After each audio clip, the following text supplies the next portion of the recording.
Hello students, welcome to your favorite channel Botany Bloom and ನಾನು ನಿಮ್ಮ favorite educator Rachana.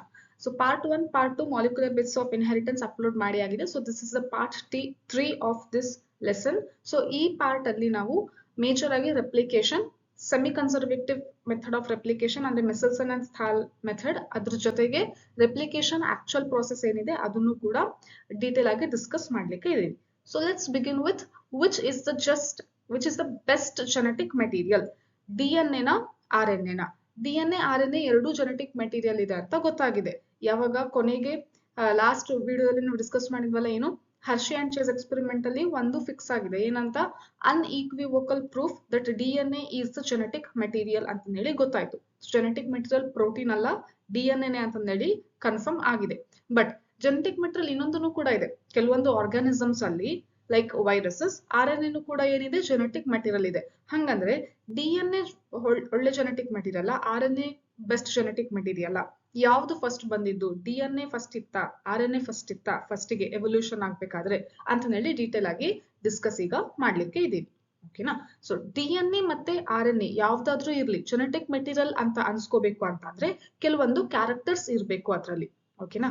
So if any molecule is named as that is identified as genetic material, then those molecules must follow these characters. ಯಾವ್ದು ಅಂತಾನೆ ನೋಡಿ. First, this is the first character, able to generate its replica. DNA ನು ಕೂಡ ಅದರ copy ಮಾಡ್ಕೊಳ್ಳುತ್ತೆ, replication ಆಗುತ್ತೆ. RNA ನು ಕೂಡ ಅದರ ಸೇಮ್ ಕಾಪಿ ಮಾಡ್ಕೊಳ್ಳುತ್ತೆ, ರೆಪ್ಲಿಕೇಶನ್ ಆಗುತ್ತೆ. ಓಕೆನಾ? ಆದ್ರೆ ಪ್ರೋಟೀನ್ ಆತರ ರೆಪ್ಲಿಕೇಶನ್ ಆಗೋದಿಲ್ಲ. ಪ್ರೋಟೀನ್ ಯಾವುದು ರೆಪ್ಲಿಕೇಶನ್ ತೋರಿಸೋದಿಲ್ಲ. So that's why DNA and RNA both will show replication. That's why these two are genetic material. Next, chemically and structurally stable. Chemically ಮತ್ತೆ ಸ್ಟ್ರಕ್ಚರಲಿ ಅದೆರಡೂ ಕೂಡ stable ಇರಬೇಕು. ಸ್ಟ್ರಕ್ಚರ್ ಏನು ಚೇಂಜ್ ಆಗಬಾರ್ದು ಜಾಸ್ತಿ, ಕೆಮಿಕಲಿನೂ ಕೂಡ ಅದು ಜಾಸ್ತಿ ರಿಯಾಕ್ಟಿವ್ ಇರಬಾರ್ದು. ಸೊ ಈ ಕ್ಯಾರೆಕ್ಟರ್ ಅದನ್ನ ತೋರಿಸ್ಬೇಕು. ಮತ್ತೆ ಸ್ವಲ್ಪ ಮ್ಯೂಟೇಶನ್ ಕೂಡ ತೋರಿಸಿರ್ಬೇಕು ಎವಲ್ಯೂಷನ್ ಅಲ್ಲಿ. as the basis of evolution, what basis of evolution says mutation, slow mutation ಅಂತೂ ಇರಲೇಬೇಕು. ಸೊ ಮ್ಯೂಟೇಶನ್ ಆಗ್ಲಿಕ್ಕೆ ಸ್ಟೇಬಲ್ ಇರಬೇಕು. ಹಂಗಂತ ಹೇಳಿ ಮ್ಯೂಟೇಶನ್ ಆಗ್ಬಾರ್ದು ಅಂತ ಅಲ್ಲ. ಜೆನೆಟಿಕ್ ಮೆಟೀರಿಯಲ್ ಅಲ್ಲಿ ಸ್ವಲ್ಪ ಏನಾದ್ರೂ ಮಾಡಿಫಿಕೇಶನ್ ಆದ್ರೆ ನೆಕ್ಸ್ಟ್ ಅದು ಕ್ಯಾರೆಕ್ಟರ್ ಚೇಂಜ್ ಆಗುತ್ತೆ. So that character is adapted in the environment. ಗೊತ್ತಾಗಿದೆ ಅಲ್ಲ? ಸೊ ಈ ತರ ಚೇಂಜಸ್ ಆಗ್ತಿರ್ಬೇಕು. That is good character of genetic material. Next, it has to be these two must to be expressed in Mendelian characters ಅಂತ ಅಂದ್ರೆ Mendelian characters ಪ್ರಕಾರ ಏನು, ಒಂದು ಡಾಮಿನೆಂಟ್ ಇರುತ್ತೆ, ಪೇರಲ್ಲಿ ಇರುತ್ತೆ ಯಾವಾಗ್ಲೂ. ಸೊ ಇದು ಯಾವುದು ಜೆನೆಟಿಕ್ ಮೆಟೀರಿಯಲ್ ಜೀನ್ಸ್ ಯಾವ ತರಲ್ಲಿ ಇರುತ್ತೆ, ಪೇರಲ್ಲಿ ಇರುತ್ತೆ. ಫ್ಯಾಕ್ಟರ್ಸ್ ಅನ್ನೋದು ಅದು ಒಂದು ಡಾಮಿನೆಂಟ್ ಇರುತ್ತೆ, ಒಂದು ರಿಸೆಸಿವ್ ಇರುತ್ತೆ. ಆಮೇಲೆ ಜನರೇಷನ್ ಟು ಜನರೇಷನ್ ಇನ್ಹೆರಿಟ್ ಆಗುತ್ತೆ. ಆಮೇಲೆ ಇಂಡಿಪೆಂಡೆಂಟ್ ಅಸಾರ್ಟ್ಮೆಂಟ್ ಆಗಿನೂ ಕೂಡ ತೋರಿಸುತ್ತೆ. ಅಂತಂದ್ರೆ ಸಪರೇಟ್ ಆಗೋದು, ಸೆಗ್ರಿಗೇಷನ್ ಆಗೋದು, ನೆಕ್ಸ್ಟ್ ಜನರೇಷನ್ ಅಲ್ಲಿ ಡಿಪ್ಲಾಯ್ಡ್ ಇಂದ ಹ್ಯಾಪ್ಲಾಯ್ಡ್ ಆಗೋದು. ಸೊ ಈ ರೀತಿ ಕ್ಯಾರೆಕ್ಟರ್ಸ್ನು ಕೂಡ ಇದು ತೋರಿಸ್ತಿರ್ಬೇಕು. So both DNA and RNA are showing these two characters. But if you want to tell which is the best genetic material, then DNA is the best genetic material because DNA is more stable when compared to RNA. ಯಾಕೆ ಅಂತ ನೋಡೋದಾದ್ರೆ ಇಲ್ಲಿದೆ structure ಅಲ್ಲಿ changes ನೋಡಿ. ಇಲ್ಲಿ blue colour pentose sugar ಕಾಣಿಸ್ತಾ ಇದೆ, ಇನ್ನೊಂದು ಯೆಲ್ಲೋ ಕಲರ್ ಪೆಂಟೋಸ್ ಶುಗರ್ ಕಾಣಿಸ್ತಾ ಇದೆ. ಸೊ ಫಸ್ಟ್ ಇದು ಯೆಲ್ಲೋ ಕಲರ್ ಪೆಂಟೋಸ್ ಶುಗರ್ ನೋಡೋಣ. ಸೊ ಇಲ್ಲಿ ಏನಿದೆ ಅಂತಂದ್ರೆ this is first carbon, second, third, fourth and fifth. CH2OH ಇದೆ ಅಲ್ಲ, ಇದು ಫಿಫ್ತ್ ಕಾರ್ಬನ್. ಈಗ ಫಸ್ಟ್ ಕಾರ್ಬನ್ ಅಲ್ಲಿ OH ಹೆಚ್ಚಿದೆ. ಓಕೆ, ಸೆಕೆಂಡ್ ಕಾರ್ಬನ್ ಅಲ್ಲಿ ಏನಿದೆ HOH ಇದೆ. Next third carbon HOH, fourth carbon H, fifth carbon CH2OH. ಸರಿನಾ? ಈಗ ಇಲ್ಲಿ we will focus on second carbon. Second carbon ಅಲ್ಲಿ ಏನಿದೆ OH ಇದೆ. ಓಕೆ, ಬಟ್ DNA ಸ್ಟ್ರಕ್ಚರ್ ನೋಡಿ. DNA ಅಲ್ಲಿ ಇರುವಂತಹ ರೈಬೋಸ್ ಶುಗರ್ ಇದು RNA ಅಲ್ಲಿ ಇರುವಂತಹ ರೈಬೋಸ್ ಶುಗರ್. ಸೊ DNA ಅಲ್ಲಿ ಇರುವಂತಹ ರೈಬೋಸ್ ಶುಗರ್ ಏನಾಗುತ್ತೆ ಅಂದ್ರೆ ಸೆಕೆಂಡ್ ಕಾರ್ಬನ್ ಅಲ್ಲಿ O ಇಲ್ಲ. ಹಂಗಾಗಿ ಇದನ್ನ ಏನಂತ ಕರಿತೀವಿ, ಡಿಆಕ್ಸಿ. ಆಕ್ಸಿಜನ್ ಗ್ರೂಪ್ ಇಲ್ಲ, ಸೊ ಆಕ್ಸಿಜನ್ ಗ್ರೂಪ್ ರಿಮೂವ್ ಆಗಿದೆ. So that's why it is known as what, deoxy ribose sugar. ಇದು ಗೊತ್ತಿದೆ ಮ್ಯಾಮ್, ಫಸ್ಟ್ ಗೆನೆ ನಮಗೆ DNA ಸ್ಟ್ರಕ್ಚರ್ ಹೇಳ್ಬೇಕಾದ್ರೆ ಹೇಳಿದ್ರಿ ಅಂತಾದ್ರೆ this is the major difference. Why this DNA is stable and why RNA is not stable? Because structurally, because this is the major difference. ಏನು ಅಂತಂದ್ರೆ third carbon, ಇಲ್ಲಿನೂ ಕೂಡ third carbon, these two are involved in phosphodiester bond formation. ಯಾವುದಕ್ಕೆ involve ಆಗಿದೆ? Phosphodiester bond formation ಗೆ involve ಆಗಿದೆ. ಮತ್ತೆ first carbon ಅಲ್ಲಿರೋ OH ಗ್ರೂಪ್ ಯಾವುದಕ್ಕೆ ಇನ್ವಾಲ್ವ್ ಆಗಿದೆ? ಎನ್ ಗ್ಲೈಕೋಸಿಡಿಕ್ ಬಾಂಡಿಗೆ. ಸೊ ಇಲ್ಲಿ ಏನಾಗುತ್ತೆ, ಫಾಸ್ಫೋಡೈಎಸ್ಟರ್ ಬಾಂಡ್ ಆಗ್ಬೇಕು ಅಂದ್ರೆ ನನ್ನ ಬಾಂಡ್ ಯಾವ ರೀತಿ ಆಗುತ್ತೆ ಅಂತಾನು ಕೂಡ ಬರ್ದು ತೋರಿಸಿದೀನಿ. ಏನಾಗ್ಬೇಕು, ವಾಟರ್ ರಿಮೂವ್ ಆಗ್ಬೇಕು.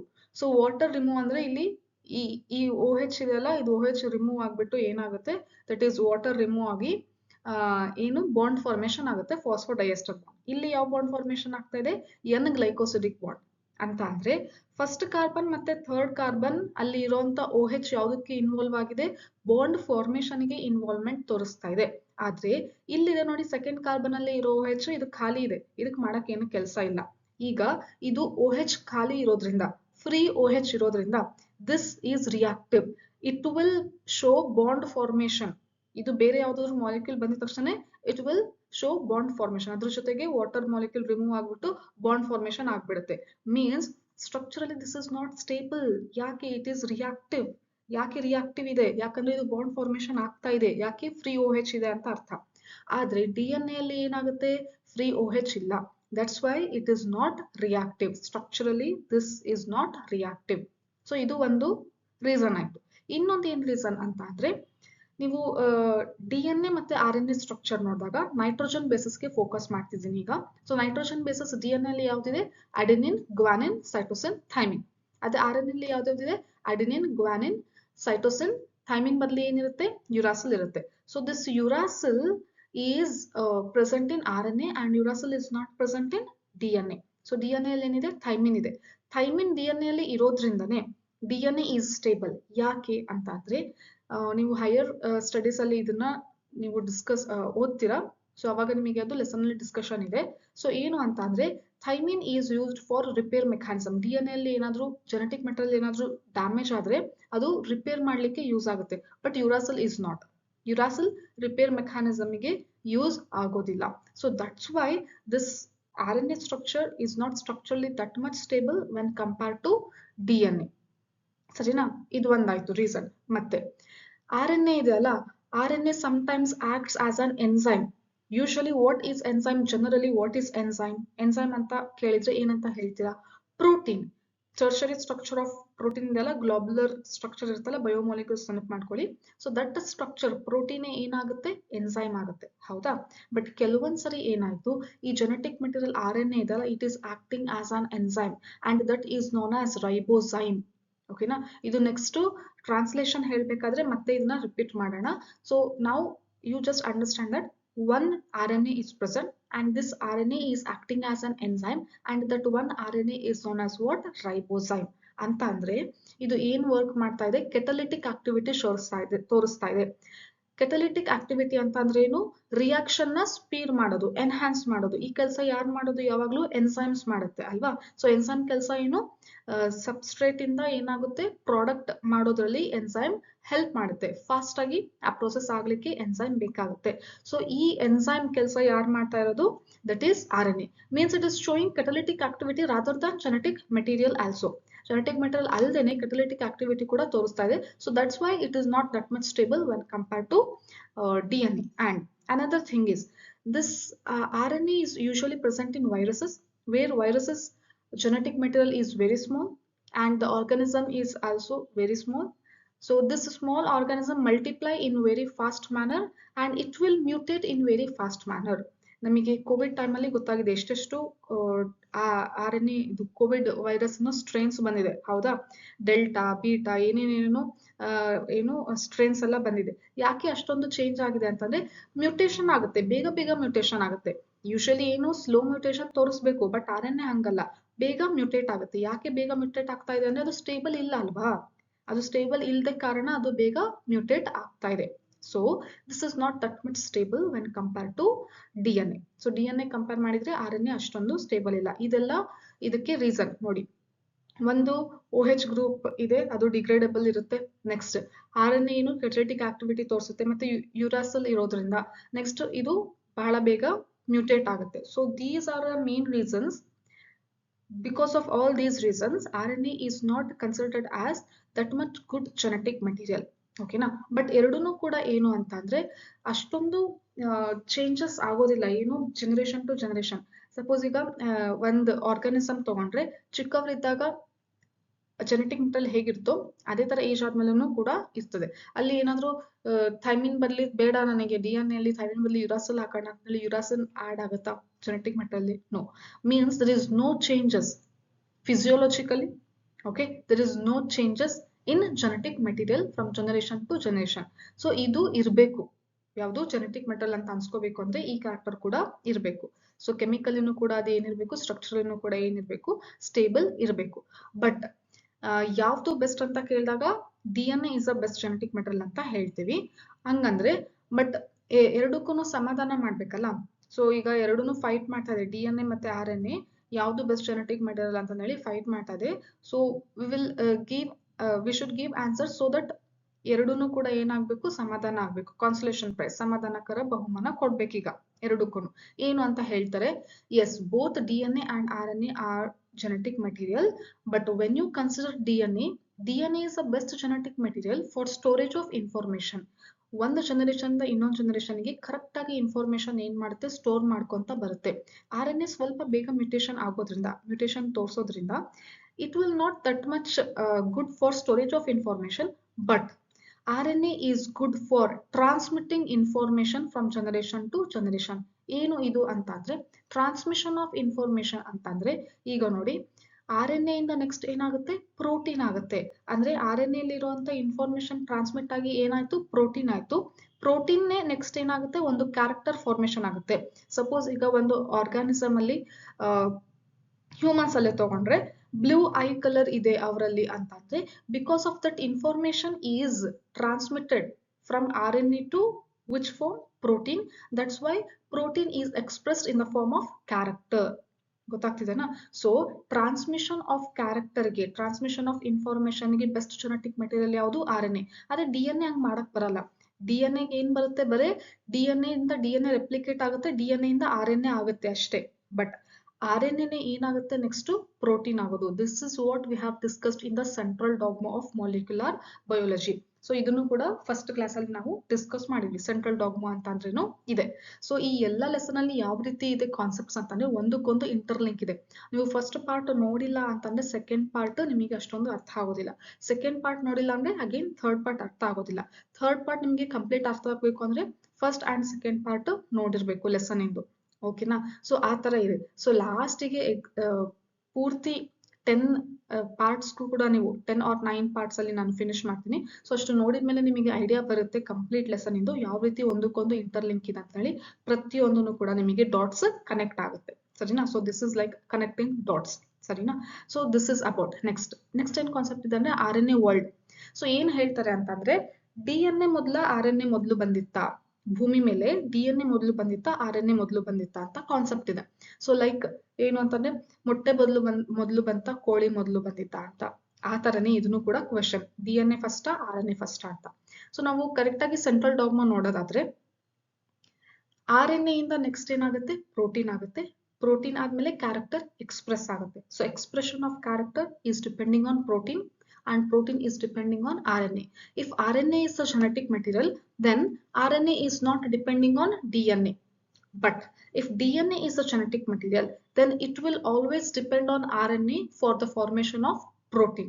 ಅಂದ್ರೆ ಏನ್ ಅರ್ಥ ಆಯ್ತು, ಯಾವಾಗ್ಲೂ RNA ಗೆ DNA ಬೇಕಾಗಲ್ಲ, ಬಟ್ DNA ಗೆ ಯಾವಾಗ್ಲೂ ಏನ್ ಬೇಕಾಗುತ್ತೆ, RNA ಬೇಕಾಗುತ್ತೆ. Means first evolved genetic material is RNA. RNA first evolve ಆಗಿರೋದು. ಯಾಕಂದ್ರೆ that is able to express its character and able to formation of character, and formation of the character leads to one organism. Organism ಅಲ್ಲಿ ಒಂದು character express ಆಗಿರ್ತಿದೆ ಅಂತಂದ್ರೆ ಅದಕ್ಕೆ protein ಬೇಕು. Protein ಯಾವ್ದ್ರಿಂದ ಆಗಿರೋದು ಅಂತಂದ್ರೆ RNA ಇಂದ ಆಗಿದೆ. ಸೊ RNA ಜೆನೆಟಿಕ್ ಮೆಟೀರಿಯಲ್ ಇದ್ರೆ ಆರಾಮಾಗಿ ಒಂದು ಕ್ಯಾರೆಕ್ಟರ್ ಎಕ್ಸ್ಪ್ರೆಸ್ ಆಗುತ್ತೆ, ಆರ್ಗಾನಿಸಮ್ ಕೂಡ ರೆಡಿ ಆಗ್ತದೆ. ಬಟ್ DNA ಒಂದೇ ಇತ್ತು, RNA ಇರ್ಲಿಲ್ಲ ಅಂತಂದ್ರೆ ಈ ಕೆಲಸ ಆಗ್ತಿರ್ಲಿಲ್ಲ. So that's why what is the first genetic material ಅಂತ ಕೇಳಿದಾಗ RNA is a first genetic material. But ಯಾಕೆ ಈಗ ನಾವು ಆ ಜೆನೆಟಿಕ್ ಮೆಟೀರಿಯಲ್ ಎಲ್ಲ ಆರ್ಗಾನಿಸಮ್ಸ್ ಅಲ್ಲಿ ನೋಡ್ಲಿಕ್ಕೆ ಸಾಧ್ಯ ಇಲ್ಲ? Only it is seen in some very few organisms like viruses. ಯಾಕೆ ಅಂತಂದ್ರೆ ಬಿಕಾಸ್ ಆಫ್ ಇಟ್ಸ್ ಕ್ಯಾರೆಕ್ಟರ್. ಯಾಕೆ ಅದು ಜಾಸ್ತಿ ಸ್ಟ್ರಕ್ಚರಲಿ ಮತ್ತೆ ಕೆಮಿಕಲಿ ಸ್ಟೇಬಲ್ ಇಲ್ಲ. So that's why it is not seen in majority of the organism. ಸ್ವಲ್ಪ ಎವಾಲ್ವ್ ಆಯ್ತು. RNA ಅದರ ಸ್ಟ್ರಕ್ಚರ್ ಅಲ್ಲಿನೇ ಸ್ವಲ್ಪ ಚೇಂಜ್ ಆಯ್ತು. ಏನಂದ್ರೆ ನೋಡಿ, RNA ಅಲ್ಲಿ ಇರುವಂತದ್ದು OH ಇರೋದು ಇದು ರಿಯಾಕ್ಟಿವ್ ಆಗ್ತಾ ಇತ್ತು ಅಂತ ಹೇಳಿ O ರಿಮೂವ್ ಆಗಿ ಇಲ್ಲಿ ಈ ತರ ಸ್ಟ್ರಕ್ಚರ್ ಫಾರ್ಮೇಶನ್ ಆಯ್ತು. ನೆಕ್ಸ್ಟ್ ಯುರಾಸಿಲ್ ಬದಲಿಗೆ ಏನು ಬಂತು, ಥೈಮಿನ್ ಬಂತು. ಸೊ ಈ ತರ ಸ್ಟ್ರಕ್ಚರ್ ಅಲ್ಲಿ ಸ್ವಲ್ಪ ಚೇಂಜ್ ಆಗಿ RNA ಆಯ್ತು, DNA ಆಯ್ತು. ಸೊ DNA ಸ್ಟೇಬಲ್ ಇರೋ ಕಾರಣದಿಂದನೇ ಎಲ್ಲಾ ಆರ್ಗಾನಿಸಮ್ಸ್ ಅಲ್ಲೂ ನಾವು DNA ನೋಡ್ತೀವಿ. ಸೊ ಎವಲ್ಯೂಷನರಿ ವೈಸ್ ಏನಂತಂದ್ರೆ modification of RNA leads to DNA. Now DNA is predominant in all over the world. So RNA ಬಗ್ಗೆ ಹೇಳೋದಾದ್ರೆ ಏನು ಅಂತಂದ್ರೆ yes that is first, but now which is dominating ಅಂತ ಕೇಳಿದ್ರೆ that is DNA is dominating because of its character which is chemically and structurally more stable when compared to RNA. So this is about the story. ಮತ್ತೆ ಇನ್ನೊಂದು concept ಕೂಡ ಇದೆ, ಯಾಕೆ RNA ನೇ first ಎಲ್ಲ world RNA ಇಂದಾನೆ evolve ಆಗಿರೋದು ಅಂತಂದ್ರೆ ಅದನ್ನ ನಾವು ಟ್ರಾನ್ಸ್ಕ್ರಿಪ್ಷನ್ ಪೋಸ್ಟ್ ಟ್ರಾನ್ಸ್ಕ್ರಿಪ್ಷನಲ್ ಚೇಂಜಸ್ ಅಂತ ಕಾನ್ಸೆಪ್ಟ್ ಬರುತ್ತೆ, ಅವಾಗ ಮತ್ತೊಂದ್ಸರಿ ತಿಳ್ಕೊಳ್ಳೋಣ. ಸೊ ಈಗ ಇಷ್ಟು ನಿಮಗೆ ಅರ್ಥ ಆಗಿದೆ ಅಂತ ಅನ್ಕೊಂತೀನಿ. ಇನ್ನೊಂದು RNA ವರ್ಲ್ಡ್ ಅಲ್ಲಿ ಒಂದು ಪ್ಯಾರಾಗ್ರಾಫ್ ಅಲ್ಲಿ ಒಂದು ಲೈನ್ ಕೂಡ ಕೊಟ್ಟಿದ್ದಾರೆ, it is catalytic, that's why it is not that much stable. RNA catalytic ಇರೋದ್ರಿಂದಾನೆ, ಕೆಟಲಿಟಿಕ್ ಪ್ರಾಪರ್ಟಿ ತೋರಿಸೋದ್ರಿಂದಾನೆ ಇದು ಅಷ್ಟೊಂದು ಸ್ಟೇಬಲ್ ಇಲ್ಲ. ಕೆಟಲಿಟಿಕ್ ಅಂದ್ರೆ ಇದೆ, some RNA acts as an enzyme, that's why this enzyme is not that much stable ಅಂತ ಅರ್ಥ, ಸರಿನಾ? So next we will continue this part with this replication concept. So ಇದು ರೆಪ್ಲಿಕೇಶನ್ ಅಂತ ಬಂದಾಗ ಒಂದು ನಮಗೆ ಐಡಿಯಾ ಬರುತ್ತೆ ಮುಂಚೆಯಿಂದಾನೆ, ಏನು ಒಂದು ಕಾಪಿ ಇದ್ದಿದ್ದು ಅದೇ ತರನೇ ಇನ್ನೊಂದು ಕಾಪಿ ಆಗೋದನ್ನೇ ರೆಪ್ಲಿಕಾ ಅಂತಂದ್ರೆ ಏನು, ಕಾಪಿ ಜೆರಾಕ್ಸ್ ಆಗುತ್ತಲ್ಲ ಅದೇ ತರನೇ. ಸೊ DNA ಎರಡು ಜೆರಾಕ್ಸ್ ಕಾಪಿ ಆಗುತ್ತೆ. ಸೊ ಅದಕ್ಕೆ ಏನಂತ ಒಂದು DNA ಇಂದ ಎರಡು DNA ಕಾಪಿ ಆಗುತ್ತೆ. So that is known as what, replication. ಇದನ್ನ ನಮಗೆ ಫಸ್ಟ್ ಈ ಐಡಿಯಾ ಹೇಳಿದ್ದು ಯಾರು ಅಂತಂದ್ರೆ ಅವರೇ ವ್ಯಾಟ್ಸನ್ ಕ್ರಿಕ್. 1953 ಅಲ್ಲಿ double helical structure of DNA explain ಮಾಡಿದ್ರಲ್ಲ ವ್ಯಾಟ್ಸನ್ ಅಂಡ್ ಕ್ರಿಕ್, ಅದಾದ್ಮೇಲೆ ಅವರೇನೆ ಹೇಳಿದ್ದು ಈ DNA ಇದೆಲ್ಲ ಇದು ರೆಪ್ಲಿಕೇಟ್ ಆಗುತ್ತೆ, ಆ ರೆಪ್ಲಿಕೇಟ್ ಆಗುವಂತ ಮ್ಯಾನರ್ ಯಾವುದು, ರೆಪ್ಲಿಕೇಟ್ ಆಗುವಂತ ಮೆಥಡ್ ಯಾವುದು ಅಂತಂದ್ರೆ ಸೆಮಿ ಕನ್ಸರ್ವೇಟಿವ್ ಮೆಥಡ್ ಅಂತ ಹೇಳಿ ಹೇಳಿದ್ರು. ಸೊ ಹಂಗಂದ್ರೆ ಏನಿದು ಸೆಮಿ ಕನ್ಸರ್ವೇಟಿವ್ ಅಂತ ನೋಡಿದಾಗ ಈಗ ನಾನು ನಿಮಗೆ ಹೇಳ್ತೀನಿ ನೋಡಿ. ಸೊ ದಿಸ್ ಇಸ್ DNA, ಯಾವುದು ಬ್ಲಾಕ್ ಕಲರ್ ಇದೆ ಅಲ್ಲ, ಸೊ ಇದು DNA ನ ಒಂದು ಸ್ಟ್ರಾಂಡ್ 5' to 3', ಇನ್ನೊಂದು strand 3' to 5' antiparallel with each other, ಈ ತರ ಸ್ಟ್ರಕ್ಚರ್ ಇದೆ, ಹೌದಾ? ಸೊ ಇದೇನಾಗುತ್ತೆ, ಇದರಿಂದ ಇನ್ನೂ ಎರಡು DNA ಆಗ್ಬೇಕು. ಸೊ ಇಲ್ಲಿ ಆಗಿದೆ ಅಲ್ಲ, so these two are DNA formed from this DNA. So parent DNA ಇಂದ ಎರಡು ಡಾಟರ್ DNA ಫಾರ್ಮೇಶನ್ ಆಗ್ಬೇಕು. ಸೊ ಅವಾಗ ಏನಾಗುತ್ತೆ ಅಂತ ಅಂದ್ರೆ ಇಲ್ಲಿ ನಾನು ಬರೀತೀನಿ ನೋಡಿ. ಸೊ ಇಲ್ಲಿರೋದನ್ನೇ ನಾನು ಈಗ ಇಲ್ಲಿ ಬರೀತಾ ಇದ್ದೀನಿ. So this is one strand and this is another strand, ಓಕೆನಾ? ಸೊ ಈ ಸ್ಟ್ರಾಂಡಿಗೆ ನಾನು 1 ಅಂತ ಹೇಳ್ತೀನಿ, ಈ ಸ್ಟ್ರಾಂಡಿಗೆ 2 ಅಂತ ಹೇಳ್ತೀನಿ. ಸೊ ಇಲ್ಲಿರೋದು one strand, 2 strand of which one these two are parental DNA. ಈಗ ಈ ಸ್ಟ್ರಾಂಡ್ ಇಂದ ಏನಾಗುತ್ತೆ, ಹೊಸ ಸ್ಟ್ರಾಂಡ್ ಬರುತ್ತೆ. So that is the character of DNA, because this DNA is antiparallel and they show complementarity. So ಈ DNA ಇಂದ next ಏನಾಗುತ್ತೆ, ಇನ್ನೊಂದು DNA ಕಾಪಿ ಆಗುತ್ತೆ. ನೆಕ್ಸ್ಟ್ ಈ ಸ್ಟ್ರಾಂಡ್ ಇಂದ ಇನ್ನೊಂದು ಸ್ಟ್ರಾಂಡ್ ಕಾಪಿ ಆಗುತ್ತೆ. ಯಾವ ರೀತಿ ಕಾಪಿ ಆಯ್ತು ಮ್ಯಾಮ್ ಅಂತ ಕೇಳಿದ್ರೆ ಇಲ್ಲಿ ನೋಡಿ, ಸಪೋಸ್ ಇಲ್ಲಿ ಅಡಿನೈನ್ ಇತ್ತು 1 ಅಲ್ಲಿ ಅಂತ ಅಂದ್ರೆ ಇಲ್ಲಿ ಏನ್ ಬರುತ್ತೆ, T ಬರುತ್ತೆ, because always adenine pairs with thymine with how many hydrogen bond, 2 hydrogen bond. Next ಇಲ್ಲಿ T ಇತ್ತು ಅಂತ ಅಂದ್ರೆ ನೆಕ್ಸ್ಟ್ ಏನ್ ಬರುತ್ತೆ, ಇಲ್ಲಿ A ಬರುತ್ತೆ, ಗೊತ್ತಾಗ್ತಿದೆನಾ? ನೆಕ್ಸ್ಟ್ ಇಲ್ಲಿ G ಇತ್ತು ಅಂತ ಅಂದ್ರೆ guanine pairs with cytosine with 3 hydrogen bond. ಏನಿದು ಆನ್ಸರ್, ಚರ್ಗಾಫ್ ರೂಲ್, ಹೌದಲ್ವಾ? ನೆಕ್ಸ್ಟ್ ಸೈಟೋಸಿನ್ ಇತ್ತು ಅಂದ್ರೆ it pairs with guanine with how many hydrogen bond, 3 hydrogen bond. Same ಇಲ್ಲೂ ಇದೇ ತರನೇ ಆಗ್ತಾ ಇರುತ್ತೆ. ಸಪೋಸ್ ಇಲ್ಲಿ ಈ DNA ಸ್ಟ್ರಾಂಡ್ ಇಲ್ಲಿ ಇತ್ತು, ಇಲ್ಲಿ A ಇತ್ತು ಅಂದ್ರೆ ಇಲ್ಲಿ ಏನಿರ್ಬೇಕು, T ಇರ್ಬೇಕು. ಇಲ್ಲಿ T ಇತ್ತು ಅಂದ್ರೆ ನೆಕ್ಸ್ಟ್ ಇಲ್ಲಿ ಏನ್ ಫಾರ್ಮೇಶನ್ ಆಗ್ಬೇಕು, A ಫಾರ್ಮೇಶನ್ ಆಗ್ಬೇಕು. ಗೊತ್ತಾಗ್ತಿದೆನಾ? ಸೊ ನಾವು these two are newly synthesized ಅಂದ್ರೆ newly formed DNA. In this, one is parental strand, another is newly formed strand. ಯಾವ್ದು 1 2 ಬಿಟ್ಟು ಇನ್ನು ಯಾವ್ದು ತಗೊಳ್ಳೋಣ, 3 ಮತ್ತೆ 4. ಈಗ this is 1 is with 3 and this is 2 is with 4. Yellow colour ಇದೆಯಲ್ಲ ಇದು 4. ಗೊತ್ತಾಯ್ತಾ? ಸೊ ಒನ್ ಸ್ಟ್ರಾಂಡ್ ಏನಾಗುತ್ತೆ, one strand is parental strand, another strand is newly synthesised, ಹೊಸದಾಗಿ ಸಿಂಥಸಿಸ್ ಆಗಿದೆ. ಅಂತ ಅಂದ್ರೆ ಪ್ರತಿಯೊಂದು ಹೊಸ DNA ಅಲ್ಲಿ ಒಂದು ಓಲ್ಡ್ DNA ಸ್ಟ್ರಾಂಡ್ ಇರುತ್ತೆ. ಮೀನ್ಸ್ ಸೆಮಿ ಅಂತ ಅಂದ್ರೇನು, ಅರ್ಧ.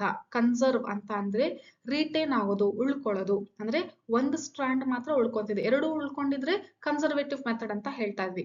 But why we are telling it is semi conservative. Semi ಅಂತ ಅಂದ್ರೇನು, ಅರ್ಧ ಅಂತ ಅರ್ಥ. ಅಂದ್ರೆ ಒಂದೇ ಸ್ಟ್ರಾಂಡು ಉಳ್ಕೊಂತಾ ಇದೆ ಪೇರೆಂಟಲ್ ಸ್ಟ್ರಾಂಡ್ ಇಂದ. ಇದು ಹೊಸದಾಗಿ ಬಂದಿರೋದು ಏನು, ನ್ಯೂಲಿ ಸಿಂಥಸೈಸ್ಡ್. ಯೆಲ್ಲೋ ಕಲರ್ ಇರೋದೇನು, ಹೊಸದಾಗಿ ಸಿಂಥಸಿಸ್ ಆಗಿರುವಂತ strand. Now this process is known as what? Semi-conservative DNA replication. Word ಅಲ್ಲೇನೆ ಮೀನಿಂಗ್ ಇರುತ್ತೆ. When you break the term, you will get the meaning. Semi ಅಂದ್ರೆ ಅರ್ಥ, ಕನ್ಸರ್ವ್ ಅಂತ ಅಂದ್ರೆ ಏನು, ರಿಟೇನ್ ಆಗುವಂತದ್ದು ಅಂತ ಅರ್ಥ. So this is known as what, semi conservative DNA replication. ಯಾರು, ವ್ಯಾಟ್ಸನ್ ಅಂಡ್ ಕ್ರಿಕ್ ಅವರು ಹೇಳಿದ್ರು.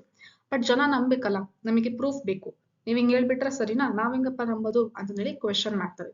ಸೊ ದಟ್ಸ್ ವೈ ಇಬ್ರು ಸೈಂಟಿಸ್ಟ್ ಬರ್ತಾರೆ, ಅವರು ಹೌದು DNA ಆಗೋದು ಸೆಮಿ ಕನ್ಸರ್ವೇಟಿವ್ ಅಂತಂದೇಳಿ ಪ್ರೂವ್ ಮಾಡಿ ಕೊಡ್ತಾರೆ. ಸೊ ಯಾರು ಅವರು ಸೈಂಟಿಸ್ಟ್ ಅಂತ ಅಂದ್ರೆ, ನಮ್ಮ ಮ್ಯಾಥ್ಯೂ ಮೆಸೆಲ್ಸನ್ ಅಂಡ್ ಫ್ರಾಂಕ್ಲಿನ್ ಸ್ಥಾಲ್ ಅನ್ನುವಂತ ಸೈಂಟಿಸ್ಟ್, ಇವರಿಬ್ರು. ಸೊ ಈ ವಿಡಿಯೋನ ನಾನು ಸಪರೇಟ್ ಆಗಿ ಮೆಸೆಲ್ಸನ್ ಅಂಡ್ ಸ್ಥಾಲ್ ಎಕ್ಸ್ಪೆರಿಮೆಂಟ್ ಅಂತಾನೆ ಅಪ್ಲೋಡ್ ಮಾಡಿದೀನಿ. ಸೊ ನಿಮಗೆ ಎಲ್ಲಿ ಸಿಗುತ್ತೆ ಅಂತಂದ್ರೆ, ಪ್ಲೇ ಲಿಸ್ಟಿಗೆ ಹೋಗ್ತೀರಾ, ಮಾಲಿಕ್ಯುಲರ್ ಬೇಸಿಸ್ ಆಫ್ ಇನ್ಹೆರಿಟೆನ್ಸ್ ಅಂತಂದೇಳಿ ಫೋಲ್ಡರ್ ಕ್ರಿಯೇಟ್ ಆಗಿದೆ, ಅದನ್ನ ಕ್ಲಿಕ್ ಮಾಡಿ. ಬಹಳ ಶಾರ್ಟ್ಸ್, ಸಣ್ಣ ಶಾರ್ಟ್ಸ್ ವಿಡಿಯೋಸ್ ಇದೆ. Definition, difference between, quick revision ಮಾಡಬೇಕು ಅಂತ ಅಂದ್ರೆ, ಟ್ರಿಕ್ ನೆನ್ಪಿಟ್ಕೊಳ್ಳಕ್ಕೆ. ಸೊ ಅಂತ ವಿಡಿಯೋಸ್ ಕೂಡ ಅಪ್ಲೋಡ್ ಮಾಡಿದೀನಿ. ಜೊತೆಗೆ ಈ ಲೆಸನ್ ಇನ್ನ ಪಾರ್ಟ್ 1, ಪಾರ್ಟ್ 2, ಪಾರ್ಟ್ 3 ವಿಡಿಯೋಸ್ ಎಲ್ಲದನ್ನು ವಿಡಿಯೋಸ್ ಎಲ್ಲಿ ಸಿಗುತ್ತೆ ಅಂತಂದ್ರೆ, ಇದು molecular basis of inheritance full lesson ಅಂತ ಹೇಳಿ ಒಂದು ಫೋಲ್ಡರ್ ಕ್ರಿಯೇಟ್ ಆಗಿದೆ. 2 ಕ್ರಿಯೇಟ್ ಆಗಿದೆ. ಒಂದು ಫೋಲ್ಡರ್ ಈ ಲೆಸನ್ನಿನ ಟಿಪ್ಸ್ ಮತ್ತೆ ಟ್ರಿಕ್ಸ್ ಮತ್ತೆ ಬೇರೆ ಬೇರೆ ಸಣ್ಣ ಟಾಪಿಕ್ಸ್ ನ ವಿಡಿಯೋಸ್ ಇದೆ. ಇನ್ನೊಂದು ಅಂತಂದ್ರೆ ಈ ಎಲ್ಲ part 1, part 2 lesson, whole lesson video ಅಂತ ಇದೆ. ಸೊ ಹೋಲ್ ಲೆಸನ್ ಅಂತ ಹೇಳಿ ಫೋಲ್ಡರ್ ಕ್ರಿಯೇಟ್ ಆಗಿದೆ, ಅಲ್ಲಿ ನಿಮಗೆ ಸಿಗುತ್ತೆ.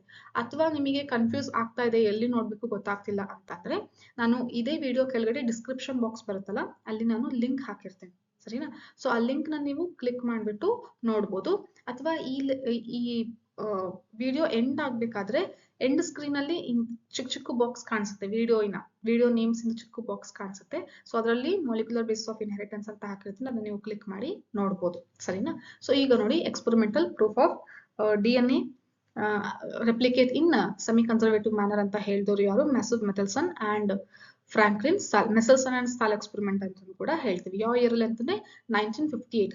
1953 ಅಲ್ಲಿ DNA ಡಬಲ್ ಹೆಲಿಕ್ಸ್ ಸ್ಟ್ರಕ್ಚರ್ ಬಂದಿತ್ತು. ಸೊ ಅದಾಗಿದ್ದ 5 ಇಯರ್ಸ್. ಸೊ ನೀವು ಈ ರೀತಿನ ಇಂಟರ್ಲಿಂಕ್ ಮಾಡಿ ಇಯರ್ಸ್ ಮತ್ತೆ ಸೈಂಟಿಸ್ಟ್ ನೇಮ್ ನೆನ್ಪಿಟ್ಕೋಬೇಕು, ಸರಿನಾ? Because many times in NEET exam, KCT exam, they have asked questions in the form of match the following about discovery and year, or else name of the scientist and their work. Okay na? So make sure about this information you have written separately in your NCERT book or else in separate notes, ಸರಿನಾ? Next, organism ಯಾವ್ದು use ಮಾಡಿದ್ರು ಅಂತಂದ್ರೆ, ಈ coli organism. Simple ಆಗಿ ಈಸಿಯಾಗಿ grow ಮಾಡುವಂತಹ ಒಂದು bacteria ಇದೆ, ಯಾವುದು ಅಂತಂದ್ರೆ ಈ ಕೊಲೈ ಬ್ಯಾಕ್ಟೀರಿಯಾ. ಅದನ್ನ ಆ ಆರ್ಗಾನಿಸಮ್ ನ ಇಟ್ಕೊಂಡು ಎಕ್ಸ್ಪೆರಿಮೆಂಟ್ ಸ್ಟಾರ್ಟ್ ಮಾಡ್ತಾರೆ. ಸೊ ಏನ್ ಮಾಡ್ತಾರೆ ಇವರು ಅಂತಂದ್ರೆ, ಒಂದು ಪೆಟ್ರಿ ಡಿಶ್ ತಗೊಂತಾರೆ. ಈ ಪೆಟ್ರಿ ಡಿಶ್ ಅಲ್ಲಿ ಏನ್ ಮಾಡ್ತಾರೆ ಅಂದ್ರೆ, ಬ್ಯಾಕ್ಟೀರಿಯಾನ ಗ್ರೋ ಮಾಡ್ತಾರೆ. ಈ ಗ್ರೋ ಮಾಡ್ಬೇಕಾದ್ರೆ ಅವರು ಯೂಸ್ ಮಾಡುವಂತ ಅಲ್ಲಿ ಮೀಡಿಯಂ ಯಾವುದು ಅಂತಂದ್ರೆ ಅಮೋನಿಯಂ ಕ್ಲೋರೈಡ್ ಮೀಡಿಯಂ. ಬಟ್ ಇಲ್ಲಿ ನೈಟ್ರೋಜನ್ ಇದೆಲ್ಲ ನಾರ್ಮಲ್ ನೈಟ್ರೋಜನ್ ತಗೊಂಡಿಲ್ಲ. ಅಟಾಮಿಕ್ ಮಾಸ್ ನಾರ್ಮಲ್ ನೈಟ್ರೋಜನ್ ಇಂದ ಎಷ್ಟು 14. ಬಟ್ ಇಲ್ಲಿ ಯಾವ್ದು ತಗೊಂತಾರೆ ಅಂತಂದ್ರೆ N15 ನೈಟ್ರೋಜನ್ ತಗೊಂತಾರೆ, ಸರಿನಾ? ಸೊ N15 ನೈಟ್ರೋಜನ್ ಅಲ್ಲಿ ಈ ಬ್ಯಾಕ್ಟೀರಿಯಾನ ಗ್ರೋ ಮಾಡ್ಲಿಕ್ಕೆ ಬಿಡ್ತಾರೆ. ನೆಕ್ಸ್ಟ್ ಏನಾಗುತ್ತೆ, ಬಹಳ ಜನರೇಷನ್ ಇದೇ ಕೆಮಿಕಲ್ ಅಲ್ಲಿ ಗ್ರೋ ಮಾಡ್ಲಿಕ್ಕೆ ಬಿಡ್ತಾರೆ ಬ್ಯಾಕ್ಟೀರಿಯಾನ, ಓಕೆನಾ? ಸೊ ಆವಾಗ ಪ್ರತಿ ಸರಿನೂ ಈ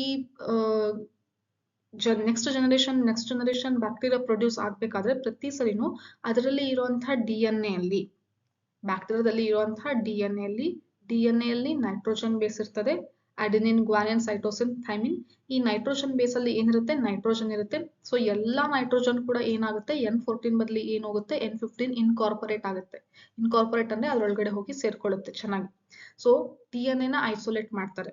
DNA ನ ಐಸೋಲೇಟ್ ಮಾಡಿದಾಗ ಅವರಿಗೆ ಆಸ್ ಯೂಶುವಲ್ ಏನ್ ಸಿಗ್ಬೇಕು ಅಂತಂದ್ರೆ DNA ಸಿಗುತ್ತೆ. ಐಸೋಲೇಟ್ ಮಾಡಿದ್ಮೇಲೆ ಈ ಬ್ಯಾಕ್ಟೀರಿಯಾದಿಂದ ಏನ್ ತೆಗಿತಾರೆ, DNA ತೆಗಿತಾರೆ. DNA ನ ತೆಗೆದು ಒಂದು ಸೆಂಟ್ರಿಫಿಗೇಶನ್ ಟ್ಯೂಬ್ ಒಳಗಡೆ ಹಾಕ್ತಾರೆ. ಈ ತರ ಟ್ಯೂಬ್ ಇರುತ್ತೆ, ಇದ್ರೊಳಗಡೆ DNA ನ ಹಾಕ್ತಾರೆ. ಹಾಕ್ಬಿಟ್ಟು ಒಂದು ಬೇಸ್ ಮೀಡಿಯಂ ಬೇಕು ಸಪರೇಷನ್ ಆಗಕ್ಕೆ, DNA ಸಪರೇಟ್ ಆಗಕ್ಕೆ ಒಂದು ಬೇಸ್ ಮೀಡಿಯಂ ಬೇಕು. ಅದಕ್ಕೆ ಅವ್ರು ಯಾವ್ದು ಯೂಸ್ ಮಾಡ್ತಾರೆ ಅಂದ್ರೆ caesium chloride density gradient use ಮಾಡ್ತಾರೆ. ಸಪೋಸ್ ಈಗ ಚಟ್ನಿ ಮಾಡ್ಬೇಕು ಅಂತಂದ್ರೆ ಎಲ್ಲ ಇಂಗ್ರೀಡಿಯೆಂಟ್ಸ್ ಹಾಕ್ಬಿಟ್ಟು ಸ್ವಲ್ಪ ನೀರ್ ಹಾಕ್ತೀವಿ. ಯಾಕೆ ನೀರ್ ಹಾಕ್ಬೇಕು ಅಂತಂದ್ರೆ ಅದು ರೊಟೇಟ್ ಆಗ್ಲಿಕ್ಕೆ, ಮಿಕ್ಸ್ ಆಗ್ಲಿಕ್ಕೆ ಒಂದು ಬೇಸ್ ಮೀಡಿಯಂ ಸಿಗ್ಲಿ ಅಂತ. ಸೊ ಅದೇ ತರನೇ ಈ DNA ಹಾಕಿದ್ಮೇಲೆ ಒಂದು ಬೇಸ್ ಮೀಡಿಯಂ ಹಾಕ್ತಾರೆ, ಯಾವ್ದು ಅಂದ್ರೆ ಸೀಸಿಯಂ ಕ್ಲೋರೈಡ್. ಯಾಕೆ ಸೀಸಿಯಂ ಕ್ಲೋರೈಡ್ ತಗೊಂಡ್ರೆ ಸೀಸಿಯಂ ಹೆವಿ ಇದೆ, ಕ್ಲೋರೈಡ್ ಲೈಟ್ ಇದೆ. ಓಕೆನಾ. ಸೊ ಸೀಸಿಯಂ ಎಲ್ಲ ಏನಾಗುತ್ತೆ, ರೊಟೇಟ್ ಆದಾಗ ಕೆಳಗಡೆ ಸೆಟಲ್ ಆಗುತ್ತೆ, ಕ್ಲೋರೈಡ್ ಎಲ್ಲ ಏನು ಮೇಲ್ಗಡೆ ಸೆಟಲ್ ಆಗುತ್ತೆ. ಸೊ ಏನ್ ಮಾಡ್ತಾರೆ, ಈ ಟ್ಯೂಬ್ ಒಳಗಡೆ ಸೀಸಿಯಂ ಕ್ಲೋರೈಡ್ ಹಾಕ್ತಾರೆ, DNA ಹಾಕ್ತಾರೆ, ಆಮೇಲೆ ಈ ಮಷಿನ್ ಒಳಗಡೆ ಇಟ್ಟು ಆನ್ ಮಾಡ್ತಾರೆ. ಅದು ಸ್ಪಿನ್ ಆಗಿ ಸ್ಪೀಡ್ ಆಗಿ ತಿರುಗುತ್ತೆ. ಸೊ ಸ್ಪೀಡ್ ಆಗಿ ರೊಟೇಟ್ ಆಗುತ್ತೆ. ಸೊ ರೊಟೇಟ್ ಆಗಿರೋ ಸ್ಪೀಡಿಗೆ ಏನಾಗುತ್ತೆ ಅಂತಂದ್ರೆ ಹೆವಿ ಇರೋದೆಲ್ಲ ಕೆಳಗಡೆ ಸೆಟಲ್ ಆಗುತ್ತೆ, ಲೈಟ್ ಇರೋದೆಲ್ಲ ಮೇಲ್ಗಡೆ ಸೆಟಲ್ ಆಗುತ್ತೆ. ಸೊ ಹೆವಿ ಇರುವಂತ ಸೀಸಿಯಂ ಕೆಳಗಡೆ ಸೆಟಲ್ ಆಗುತ್ತೆ, ಲೈಟ್ ಇರುವಂತ ಕ್ಲೋರೈಡ್ ಮೇಲ್ಗಡೆ ಸೆಟಲ್ ಆಗುತ್ತೆ. ಯಾವಾಗ ಕೆಳಗಡೆ ಹೆವಿ ಇರೋದು ಸೆಟಲ್ ಆಗುತ್ತೋ ಅದ್ರ ಜೊತೆಗೆ ಈ ಹೆವಿ ಇರುವಂತ DNA ಕೂಡ ಕೆಳಗಡೆ ಸೆಟಲ್ ಆಗುತ್ತೆ. ಹಾಗಾಗಿ ಇಲ್ಲಿ DNA ಕಾಣಿಸ್ತಾ ಇದೆ ನೋಡಿ. So DNA is observed in the bottom of this tube. ಓಕೆನಾ. ಸೆಂಟ್ರಿಫಿಗೇಶನ್ ಟ್ಯೂಬ್ ಅಲ್ಲಿ ಈ ಪ್ರೊಸೆಸ್ ನ ಸೆಂಟ್ರಿಫಿಗೇಶನ್ ಅಂತ ಕರಿತೀವಿ, ಸ್ಪಿನ್ ಆಗೋದನ್ನ. ಓಕೆನಾ. ಸೊ ಈ ಟ್ಯೂಬ್ ಅಲ್ಲಿ ಎಲ್ಲಿ ಕಾಣಿಸುತ್ತೆ, ಕೆಳಗಡೆ ಅಪಿಯರ್ ಆಗ್ತಾ ಇದೆ. Means in 2 strands of the DNA nitrogen bases are present. ಓಕೆನಾ. ಸೊ ಪ್ರತಿಯೊಂದು ನೈಟ್ರೋಜನ್ ಬೇಸಸ್ ಅಲ್ಲಿನೂ ನೈಟ್ರೋಜನ್ ಯಾವ್ದಿದೆ, N15 ನೈಟ್ರೋಜನ್ ಇದೆ. So this is 0 generation. ಮತ್ತೆ ನೆಕ್ಸ್ಟ್ ಜನರೇಷನ್ ಬ್ಯಾಕ್ಟೀರಿಯಾದನ್ನು ಬೆಳೆಸಿ ನೋಡ್ತಾರೆ. ಸೊ ಅದನ್ನು ಕೂಡ ನಾವು ಇವಾಗ ಡಿಸ್ಕಸ್ ಮಾಡೋಣ. ಸೊ ನೆಕ್ಸ್ಟ್ ಏನ್ ಮಾಡ್ತಾರೆ ಅಂತಂದ್ರೆ ಆ ಬ್ಯಾಕ್ಟೀರಿಯಾನ ತಗೊಂಡು N15 ಅಲ್ಲಿ ಬೆಳೀತಾ ಇತ್ತಲ್ಲ, ಆ ಬ್ಯಾಕ್ಟೀರಿಯಾನ ತಗೊಂಡು ಇನ್ನೊಂದು ಮೀಡಿಯಂ ಅಲ್ಲಿ ಹಾಕ್ತಾರೆ. ಇಲ್ಲಿ N14 ಇದೆ. N14 ಅಂತ ಅಂದ್ರೆ ನಾರ್ಮಲ್ ನೈಟ್ರೋಜನ್. N15 ಅಂತಂದ್ರೆ ಹೆವಿ ನೈಟ್ರೋಜನ್ ಆಯ್ತು. That is not radio active. ನಿಮಗೆ ಕ್ವಶನ್ ಕೇಳ್ತಾರೆ, N15 is heavy isotope radio active ಅಂತ ಕೇಳ್ತಾರೆ. ಅಲ್ಲ, ರೇಡಿಯೋ ಆಕ್ಟಿವ್ ಅಲ್ಲ. Only it is heavier isotope, but it will not show any radio activity like what we have discussed in Hershey and chase experiment. ಸರಿನಾ. So ಇಲ್ಲಿ light ಇರುವಂತಹದ್ದು, light in the sense normal nitrogen ammonium chloride ಇರುವಂತಹದ್ದು material ಅಲ್ಲಿ ಬ್ಯಾಕ್ಟೀರಿಯಾನ grow ಮಾಡ್ತಾರೆ. ಆಮೇಲೆ 20 minutes ಬಿಟ್ಟು observe ಮಾಡ್ತಾರೆ. ಯಾಕೆ 20 ಮಿನಿಟ್ಸ್ ಮ್ಯಾಮ್ ಅಂತ ಕೇಳಿದ್ರೆ, because after every 20 minutes this bacteria will divide. ಒಂದು ಬ್ಯಾಕ್ಟೀರಿಯಾದಿಂದ 2 ಬ್ಯಾಕ್ಟೀರಿಯಾ ಡಿವೈಡ್ ಆಗುತ್ತೆ. ಸೊ ಈಗ ಒಂದು ಬ್ಯಾಕ್ಟೀರಿಯಾದಿಂದ ಏನ್ ಮಾಡ್ತಾರೆ, DNA ನ ತೆಗಿತಾರೆ. ಸೊ DNA ನ ತೆಗೆದ್ಬಿಟ್ಟು ಏನ್ ಮಾಡ್ತಾರೆ, ಈ ಟ್ಯೂಬ್ ಒಳಗಡೆ ಹಾಕ್ತಾರೆ. ಮತ್ತೆ ಸೇಮ್ ಪ್ರೊಸೀಜರ್, ಸೀಸಿಯಂ ಕ್ಲೋರೈಡ್ ಹಾಕ್ತಾರೆ, ಸ್ಪಿನ್ ಮಾಡ್ತಾರೆ, ಆವಾಗ ಸಪರೇಟ್ ಆಗುತ್ತೆ. ಈಗ ಸಪರೇಟ್ ಆದಾಗ ಕೆಳಗಡೆ ಸೆಟಲ್ ಆಗಿಲ್ಲ, ಬದಲಾಗಿ ಎಲ್ಲಿ ಸೆಟಲ್ ಆಗಿದೆ, ಮಿಡಲ್ ಅಲ್ಲಿ ಸೆಟಲ್ ಆಗಿದೆ. ಯಾಕೆ ಹಿಂಗಾಯ್ತು ಅಂತ ನೋಡಿದಾಗ, ಸೊ ಮುಂಚೆ ಇರುವಂತ DNA ಯಾವ್ದಿತ್ತು, ಈ ತರ ಇತ್ತು ಅಲ್ವಾ. ಸೊ ಇದರಿಂದನೇ ಏನಾಯ್ತು, ನೆಕ್ಸ್ಟ್ 2 DNA ಬಂದಿದೆ. ಓಕೆನಾ. ಸೊ ಮುಂಚೆ ಇರುವಂತ DNA ಸ್ಟ್ರಾಂಡ್ ಯಾವ್ದಿತ್ತು, ಇದು. So this is earlier DNA strand. ಇದು N15 ನೈಟ್ರೋಜನ್ 15 ಹೆವಿ ಐಸೋಟೋಪ್ ಇರುವಂತಹ ನೈಟ್ರೋಜನ್ ಇರುವಂತಹ ಸ್ಟ್ರಾಂಡ್ಸ್. ಸರಿನಾ. ನೆಕ್ಸ್ಟ್ ಏನಾಗುತ್ತೆ, N14 ಅಲ್ಲಿ ಬೆಳೆಯುತ್ತೆ. ಹಾಗಾಗಿ ಹೊಸ ಸ್ಟ್ರಾಂಡ್ ಅಲ್ಲಿ ಏನ್ ಬರುತ್ತೆ, N14 ಅಂದ್ರೆ ನಾರ್ಮಲ್ ಅಟಾಮಿಕ್ ಮಾಸ್, N14 ಬರುತ್ತೆ. ಸೊ ಹಾಗಾಗಿ ಹೊಸ DNA ಸ್ಟ್ರಾಂಡ್. ಸೊ ಈ ಹೊಸ DNA ಸ್ಟ್ರಾಂಡ್ ಏನಾಯ್ತು, N14. So this is one and this is another. ಗೊತ್ತಾಯ್ತಾ. ಸೊ ಇದು ಒಂದ್ ಬಂತು, ಇದು ಒಂದ್ ಬಂತು. ಅದಕ್ಕೆ ಇಲ್ಲಿ ಕಾಣಿಸ್ತಿದೆ ನೋಡಿ, ಇದು ಎರಡೂನು ಬಂದಿದೆ. ಯಾವ್ದ್ರಿಂದ, ಓಲ್ಡ್ parental DNA ಇಂದ. So here one strand, yellow color, what you are observing, this is formed. This is in this DNA strand, all nitrogen is of light isotope, that is normal N14. But block one is N15 ಅಂತ ಅಂದ್ರೆ ಇಲ್ಲೇನೆ prove ಆಗೋಯ್ತು. ಏನಂತ, DNA replicate in which manner, semi conservative manner. ಯಾಕಂದ್ರೆ N14 ಅಲ್ಲಿ ಬೆಳೆಸಿದ ಮೇಲೇನು, okay, N15 2 stand ಇದ್ದಿದ್ರೆ ಏನಂತ ಹೇಳ್ತಾ ಇದ್ವಿ, ಕನ್ಸರ್ವೇಟಿವ್ ಅಂತ ಹೇಳ್ತಾ ಇದ್ವಿ. ಅಂತಂದ್ರೆ ಹಳೇದೇನೆ ಬರುತ್ತೆ ಅಂತ ಹೇಳಿ, ಕಂಪ್ಲೀಟ್ 2 ಸ್ಟ್ಯಾಂಡು ಹಳೇದೇ ಬರುತ್ತೆ ಅಂತ ಹೇಳ್ತಾ ಇದ್ವಿ. ಬಟ್ ಇಲ್ಲಿ ಏನಾಗ್ತಾ ಇದೆ, ಒಂದು ಹಳೇದಿದೆ, ಇನ್ನೊಂದು N14 ಅಲ್ಲಿ ಬೆಳೆಸಿದಕ್ಕೆ N14 ಇರುವಂತ ಸ್ಟ್ಯಾಂಡ್ ಬಂದಿದೆ. Means what it shows, it shows semi-conservative manner of DNA replication. So this is generation 1. Generation 2 ಗೆ ಏನ್ ಮಾಡ್ತಾರೆ ಅಂದ್ರೆ, ಇಲ್ಲಿ ಬೆಳ್ತಾ ಇರುವಂತ ಬ್ಯಾಕ್ಟೀರಿಯಾನ ಇಲ್ಲಿ 20 ನಿಮಿಷ ಬಿಟ್ಟು ನೋಡಿದಾಗ ಈ ರೀತಿ ಬಂತು. ಮತ್ತೆ ಒಂದು 20 ನಿಮಿಷ ಬಿಟ್ಟು ನೋಡ್ತಾರೆ. ಅಂದ್ರೆ ಇಲ್ಲಿ ಹಾಕಿದ್ಮೇಲೆ 40 ನಿಮಿಷ ಅಂತ ಅರ್ಥ. 40 ನಿಮಿಷ ಬಿಟ್ಟು ನೋಡಿದಾಗ ಏನಾಗುತ್ತೆ, ಅದೇ ಸೇಮ್ ಪ್ರೊಸೆಸ್ ಮಾಡ್ತಾರೆ. ಅವರಿಗೆ ಏನ್ ಕಾಣಿಸುತ್ತೆ ಅಂತಂದ್ರೆ, ಕೆಳಗಡೆ ಸೆಟಲ್ ಆಗಿಲ್ಲ, ಮಿಡಲ್ ಅಲ್ಲಿ ಒಂದು ಸೆಟಲ್ ಆಗಿದೆ, ಮತ್ತೆ ಮೇಲ್ಗಡೆ ಲೈಟ್ ಕ್ಲೋರೈಡ್ ಕಡೆ ಒಂದು ಹೋಗಿ ಸೆಟಲ್ ಆಗಿದೆ. ಯಾಕೆ ಈ ರೀತಿ ಆಯ್ತು ಅಂತ ನೋಡಿದ್ರೆ ಅಗೇನ್ ಸೇಮ್ ಪ್ರೊಸೀಜರ್. ಇಲ್ಲಿ ನೋಡಿ, ಸೊ ಇಲ್ಲಿರುವಂತದ್ದು ಫಸ್ಟ್ ಇದೆ ಅಲ್ಲ ಎ, ಇಲ್ಲಿರೋದು ಮತ್ತೆ ಬಿ ಇರೋದು. ಸೊ ಎ ಇರೋದು ನಾನು ಸಪರೇಟ್ ಮಾಡ್ತೀನಿ. ಸೊ ದಿಸ್ ಇಸ್ ಎ ಅಲ್ಲಿ ಇರುವಂತ ಬ್ಲಾಕ್, ಇದು ಎ ಅಲ್ಲಿ ಇರುವಂತದ್ದು ಸಾರಿ ಬಿ ಅಲ್ಲಿ ಇರುವಂತದ್ದು ಬ್ಲಾಕ್. ನೆಕ್ಸ್ಟ್ ಎ ಅಲ್ಲಿ ಇರುವಂತದ್ದು ಯೆಲ್ಲೋ, ಬಿ ಅಲ್ಲಿ ಇರುವಂತದ್ದು ಯೆಲ್ಲೋ. ಓಕೆನಾ? ಸೊ ಸಪರೇಟ್ ಆಯ್ತು, ಪೇರೆಂಟ್ ಅಲ್ಲಿ ಇದ್ದಿದ್ದು ಸಪರೇಟ್ ಆಯ್ತು. ಈಗ ಇದಕ್ಕೆ ಏನ್ ಬರ್ಬೇಕು, ಹೊಸ ಸ್ಟ್ಯಾಂಡ್ ಬರ್ಬೇಕು. ಹೊಸ ಸ್ಟ್ಯಾಂಡ್ ಬರ್ಬೇಕು ಅಂತ ಅಂದ್ರೆ ಯಾವ್ದ್ರಲ್ಲಿ ಬೆಳೆದಿದೆ ಇದು, N14 ಇರೋದ್ರಲ್ಲಿನೇ ಗ್ರೋ ಆಗಿದೆ. N14 ಇದೆಲ್ಲ ಏನು N14. ಸೊ ಹೊಸದನ್ನು ಕೂಡ ಏನಿರ್ಬೇಕು N14. ಸೊ ಬ್ಲಾಕ್ ಗೆ ಒಂದು ಹೊಸ ಸ್ಟ್ಯಾಂಡ್ ಸಿಂಥಸಿಸ್ ಆಯ್ತು, ದಿಸ್ ಇಸ್ ಫಸ್ಟ್. ಓಕೆನಾ? ನೆಕ್ಸ್ಟ್ ಈ ಯೆಲ್ಲೋಗೆ ಮತ್ತೆ ಇನ್ನೊಂದು ಹೊಸ ಸ್ಟ್ಯಾಂಡ್ ಸಿಂಥಸಿಸ್ ಆಯ್ತು, ದಿಸ್ ಇಸ್ ಸೆಕೆಂಡ್. ಈ ಯೆಲ್ಲೋಗೆ ಮತ್ತೊಂದು ಹೊಸ ಸ್ಟ್ಯಾಂಡ್ ಸಿಂಥಸಿಸ್ ಆಯ್ತು, ದಿಸ್ ಇಸ್ ಥರ್ಡ್. ಈ ಬ್ಲಾಕ್ ಗೆ ಮತ್ತೊಂದು ಹೊಸ ಸ್ಟ್ಯಾಂಡ್ ಸಿಂಥಸಿಸ್ ಆಯ್ತು, this is fourth.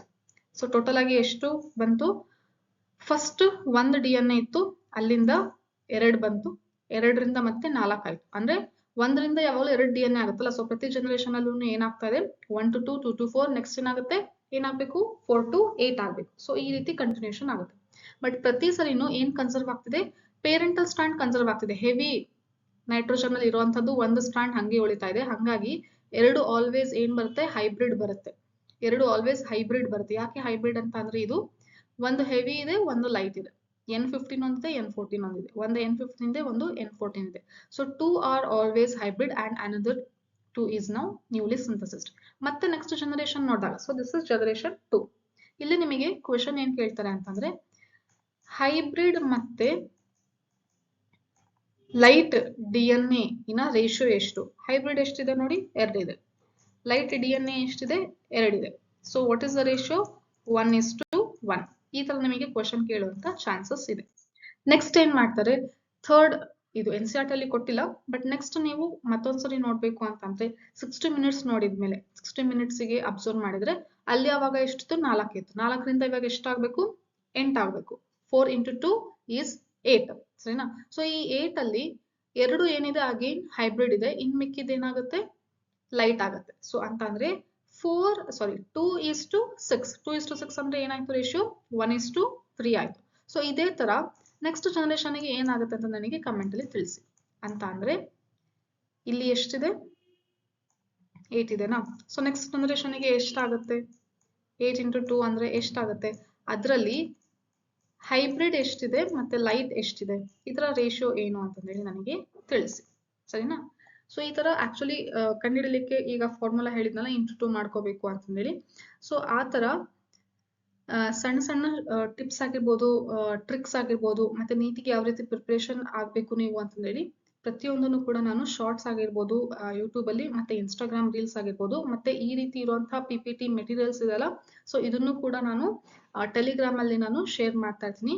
So make sure that you have followed there also, so that you will get complete benefit for your exam preparation. ಮತ್ತೆ ನಿಮ್ಮ friends ಜೊತೆನೂ ಕೂಡ ಶೇರ್ ಮಾಡಿ. So my intention is to reach my videos to more students like you, so that they will prepare from their home itself. Okay, ನಮ್ಮ ಮನೆಯಲ್ಲೇ ಕೂತ್ಕೊಂಡು ಆರಾಮಾಗಿ ಅವರು ಪ್ರಿಪೇರ್ ಆಗ್ಬೋದು ಅಂತ ಇಷ್ಟೇ.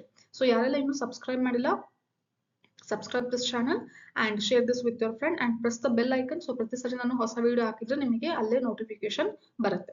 ಸೊ ಇದೇ ತರನೇ 1958 ಅಲ್ಲಿನ ಎಕ್ಸ್ಪೆರಿಮೆಂಟ್ ಇನ್ನೊಬ್ರು ಯಾರು ಮಾಡಿದ್ರು ಅಂತಂದ್ರೆ ಸೈಂಟಿಸ್ಟ್, ಇನ್ನೊಂದು ಗ್ರೂಪ್ ಆಫ್ ಸೈಂಟಿಸ್ಟ್ ಮಾಡ್ತಾರೆ.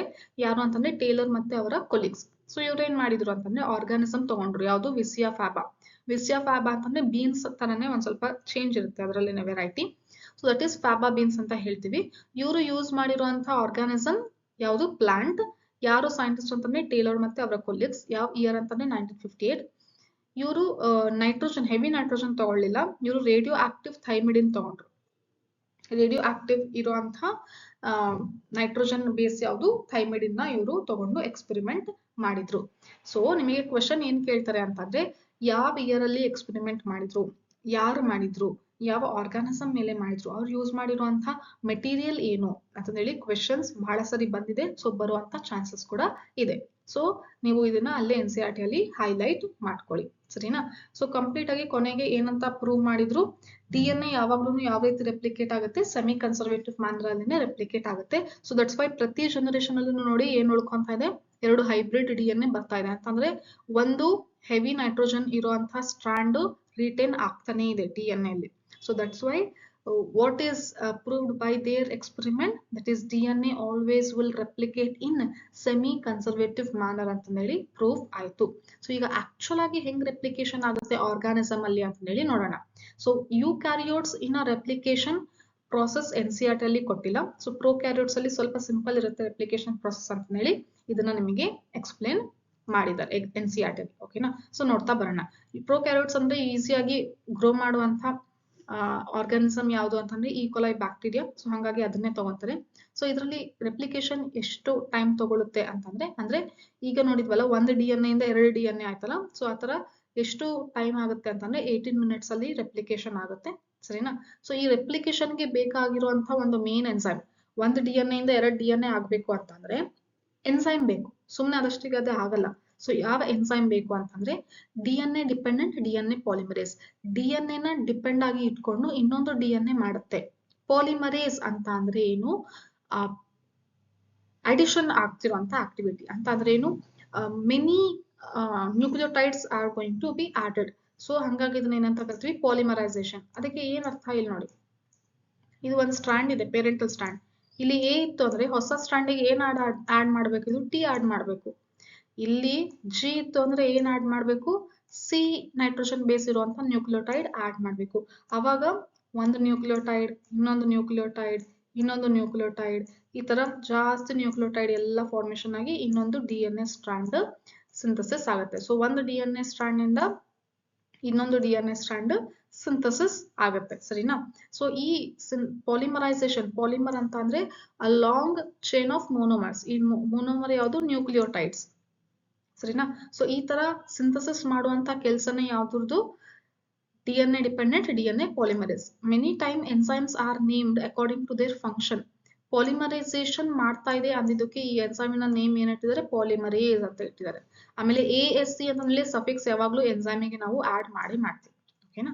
So this is the thing, ಓಕೆನಾ. ಸೊ ಇದು ಈ ಎನ್ಸೈಮಿನ ಕೆಲಸ ಆಗಿರುತ್ತೆ, ಸರಿನಾ. ನೆಕ್ಸ್ಟ್ ಹೇಳ್ತೀನಿ, ಒಂದು ನಿಮಿಷ. Okay, so listen. ಈ DNA ರೆಪ್ಲಿಕೇಶನ್ ಇದೆಯಲ್ಲ, ದಿಸ್ ಇಸ್ ಫಾಸ್ಟ್ ಆಗಿದೆ, ಅಕ್ಯುರೇಟ್, ಓಕೆನಾ. ನೆಕ್ಸ್ಟ್ ಎಕ್ಸ್ಪೆನ್ಸಿವ್ ಕೂಡ ಇದೆ. ಯಾಕೆ ಅಂತ ಅಂದ್ರೆ ಇಲ್ಲಿದೆ ನೋಡಿ ಆನ್ಸರ್. ಫಾಸ್ಟ್ ಯಾಕೆ ಇದೆ ಅಂತಂದ್ರೆ DNA ಇನ್ ಈಕೊಲೈ ಎಷ್ಟು ಲೆಂತ್ ಇದೆ ಅಂತ ಅಂದ್ರೆ ನೋಡಿ, ಡಬಲ್ ಸ್ಟ್ರಾಂಡೆಡ್ DNA ಇದ್ರೆ ನಾವು ಲೆಂತ್ ಯಾವ್ದ್ರ ಬೇಸಿಸ್ ಮೇಲೆ ಕಂಡಿಡ್ತೀವಿ, ಎಷ್ಟು ಬೇಸ್ ಪೇರ್ಸ್ ಇದೆ ಅಂತ. ಅದೇ ಸಿಂಗಲ್ ಸ್ಟ್ರಾಂಡೆಡ್ ಇದ್ರೆ ಎಷ್ಟು ನ್ಯೂಕ್ಲಿಯೋಟೈಡ್ಸ್ ಇದೆ ಅಂತ ಹೇಳಿ ಕಂಡಿಡ್ತೀವಿ. ಇದನ್ನ ನಾವು ಪಾರ್ಟ್ 1 ಅಲ್ಲಿ ತಿಳ್ಕೊಂಡ್ವಿ, ಹೌದಾ. ಸೊ ಎಷ್ಟಿದೆ ಅಂದ್ರೆ 4.6 × 10⁶ ಬೇಸ್ ಪೇರ್ಸ್ ಇದೆ. ಇಷ್ಟು ಉದ್ದ ಇರುವಂತಹ DNA ಎಷ್ಟು ಮಿನಿಟ್ಸ್ ಅಲ್ಲಿ 2 ಕಾಪಿ ಆಗುತ್ತೆ, 18 ಮಿನಿಟ್ಸ್ ಅಲ್ಲಿ 2 ಕಾಪಿ ಆಗ್ತಾ ಇದೆ ಅಂತ ಅಂದ್ರೆ ಅಪ್ರಾಕ್ಸಿಮೇಟ್ ಅಂದಾಜಾಗಿ ಏನು ಅಂತಂದ್ರೆ, ನಾವು ಕಣ್ಣು ಮುಚ್ಚಿ ಹಿಂಗ್ ಕಣ್ ತೆಗೆಷ್ಟರಲ್ಲಿ ಅಂತಂದ್ರೆ ಇನ್ 1 second 2000 base pairs R added by this enzyme. ಈ ಎನ್ಸೈಮ್ ಇದೆಲ್ಲ ಎಷ್ಟು ಆಡ್ ಮಾಡ್ತಾ ಇದೆ, 2000 ಬೇಸ್ ಪೇರ್ಸ್ 1 ಸೆಕೆಂಡಿಗೆ ಆಡ್ ಮಾಡುತ್ತೆ. ಪಟ ಪಟ ಪಟ ಪಟ ಪಟ ಪಟ ಹಿಂಗೆ ಆಡ್ ಮಾಡ್ತಾ ಹೋಗುತ್ತೆ.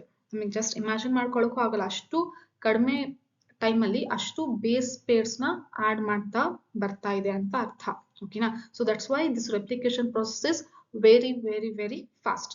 Next, it is very accurate. Accurate ಯಾವ ರೀತಿ, ಈಗ ಮೇನ್ ಸ್ಟ್ರಾಂಡ್ ಅಲ್ಲಿ ಯಾವ್ದಿದೆ, ಒಂದು ಪೇರೆಂಟಲ್ ಸ್ಟ್ರಾಂಡ್ ಅಲ್ಲಿ ಏನಿದೆ, ಅಡಿನೈನ್ ಇದೆ. ಸೊ ಹೊಸ ಸ್ಟ್ರಾಂಡ್ ಅಲ್ಲಿ ಏನ್ ಆಡ್ ಮಾಡ್ಬೇಕು, ಥೈಮಿನ್ ಆಡ್ ಮಾಡ್ಬೇಕು. ನನಗೆ ಥೈಮಿನ್ ಬೇಡ ಬಾ, ಸೈಟೋಸಿನ್ ಸಿಗ್ತಾ ಸೈಟೋಸಿನ್ ಆಡ್ ಮಾಡಿದೆ ಅಂತ ಆಡ್ ಮಾಡಿದ್ರೆ ಏನಾಗುತ್ತೆ, that will leads to mutation. Mutation ಅಂತ ಅಂದ್ರೆ ಅರೇಂಜ್ಮೆಂಟ್, ಈ ಜೆನೆಟಿಕ್ ಇನ್ಫಾರ್ಮೇಶನ್ ಅರೇಂಜ್ಮೆಂಟ್ ಅಲ್ಲಿ ಚೇಂಜ್ ಆಗುತ್ತೆ. ಇದು ಚೇಂಜ್ ಆದ್ರೆ ನೆಕ್ಸ್ಟ್ ಇಲ್ಲಿಂದ ನೆಕ್ಸ್ಟ್ RNA ಆಗುತ್ತೆ, RNA ಕೂಡ ಅದರಲ್ಲಿ ಚೇಂಜ್ ಆಗುತ್ತೆ. RNA ಇಂದ ನೆಕ್ಸ್ಟ್ ಪ್ರೋಟೀನ್ ಆಗುತ್ತೆ, ಪ್ರೋಟೀನ್ ಅಲ್ಲಿ ಕೂಡ ಚೇಂಜ್ ಆಗುತ್ತೆ. ಪ್ರೋಟೀನ್ ಇಂದ ನೆಕ್ಸ್ಟ್ ಕ್ಯಾರೆಕ್ಟರ್ ಆಗುತ್ತೆ, ಕ್ಯಾರೆಕ್ಟರ್ ಅಲ್ಲಿ ಚೇಂಜ್ ಆಗುತ್ತೆ. ಚೇಂಜ್ ಆದ್ರೆ ಏನಾಯ್ತು, ಜೆನೆಟಿಕಲ್ ಡಿಸಾರ್ಡರ್ಸ್ ಡೆವಲಪ್ ಆಗುತ್ತೆ. ಸೊ ಜೆನೆಟಿಕಲ್ ಡಿಸಾರ್ಡರ್ಸ್ ಅನ್ನ ನಿಮಗೆ ಗೊತ್ತಿದೆ, ಲಾಸ್ಟ್ ಲೆಸನ್ ಅಲ್ಲಿ ನೀವು ತಿಳ್ಕೊಂಡಿದ್ರೆ. ಸೊ ಪ್ರತಿ ಸರಿನೂ ಒಂದು ನೈಟ್ರೋಜನ್ ಬೇಸ್ ಆಡ್ ಮಾಡ್ಬೇಕು ಅಂತ ಅಂದ್ರೆ it must be very accurate and it should follow the DNA complementarity manner. Chargaff rule ಪ್ರಕಾರನೇ ಇದು ಆಡ್ ಮಾಡ್ತಾ ಬರಬೇಕು, ಎಲ್ಲೂ ಕೂಡ ಚೇಂಜ್ ಆಗ್ತಾ ಇರಲ್ಲ. So that much it should show accuracy. So ಯಾವ್ದು ತೋರಿಸುತ್ತೆ? DNA dependent DNA polymerase enzyme. Next, ಇದು process expensive ಕೂಡ ಇದೆ, ಅಂತಂದ್ರೆ ಖರ್ಚಾಗುವಂತ ಪ್ರಾಸೆಸ್ ಇದು. ಸೊ ಸುಮ್ಮನೆ ಒಂದು DNA ಇಂದ 2 DNA ಆಗುತ್ತೆ ಅಂದ್ರೆ ಸುಮ್ಮನೆ ಆಗುತ್ತಾ? ಅದಕ್ಕೆ ಎನರ್ಜಿ ಬೇಕಲ್ವಾ? ಸೊ ಎನರ್ಜಿ ಹೆಂಗೆ ಸಿಗುತ್ತೆ ಅಂತಂದ್ರೆ, so suppose think that DNA dependent DNA polymerase is one main character ಈ ರೆಪ್ಲಿಕೇಶನ್ ಪ್ರೊಸೆಸ್ ಅಲ್ಲಿ. ಸೊ ಇದನ್ನ ಹೀರೋ ಅಂತ ತಿಳ್ಕೊಳ್ಳೋಣ. ಸೊ ಈ ಹೀರೋ ಏನ್ ಮಾಡುತ್ತೆ ಅಂತ ಅಂದ್ರೆ, ಪ್ರತಿ ಸರಿನೂ ಒಂದು ನೈಟ್ರೋಜನ್ ಬೇಸ್ ಆಡ್ ಮಾಡಬೇಕು ಅಂತಂದ್ರೆ, ಸುಮ್ಮನೆ ನೈಟ್ರೋಜನ್ ಬೇಸ್ ಅಂತಂದ್ರೆ ನೈಟ್ರೋಜನ್ ಬೇಸ್ ಇರುವಂತಹ ನ್ಯೂಕ್ಲಿಯೋಟೈಡ್ ತಗೊಂಡ್ ಬರಲ್ಲ.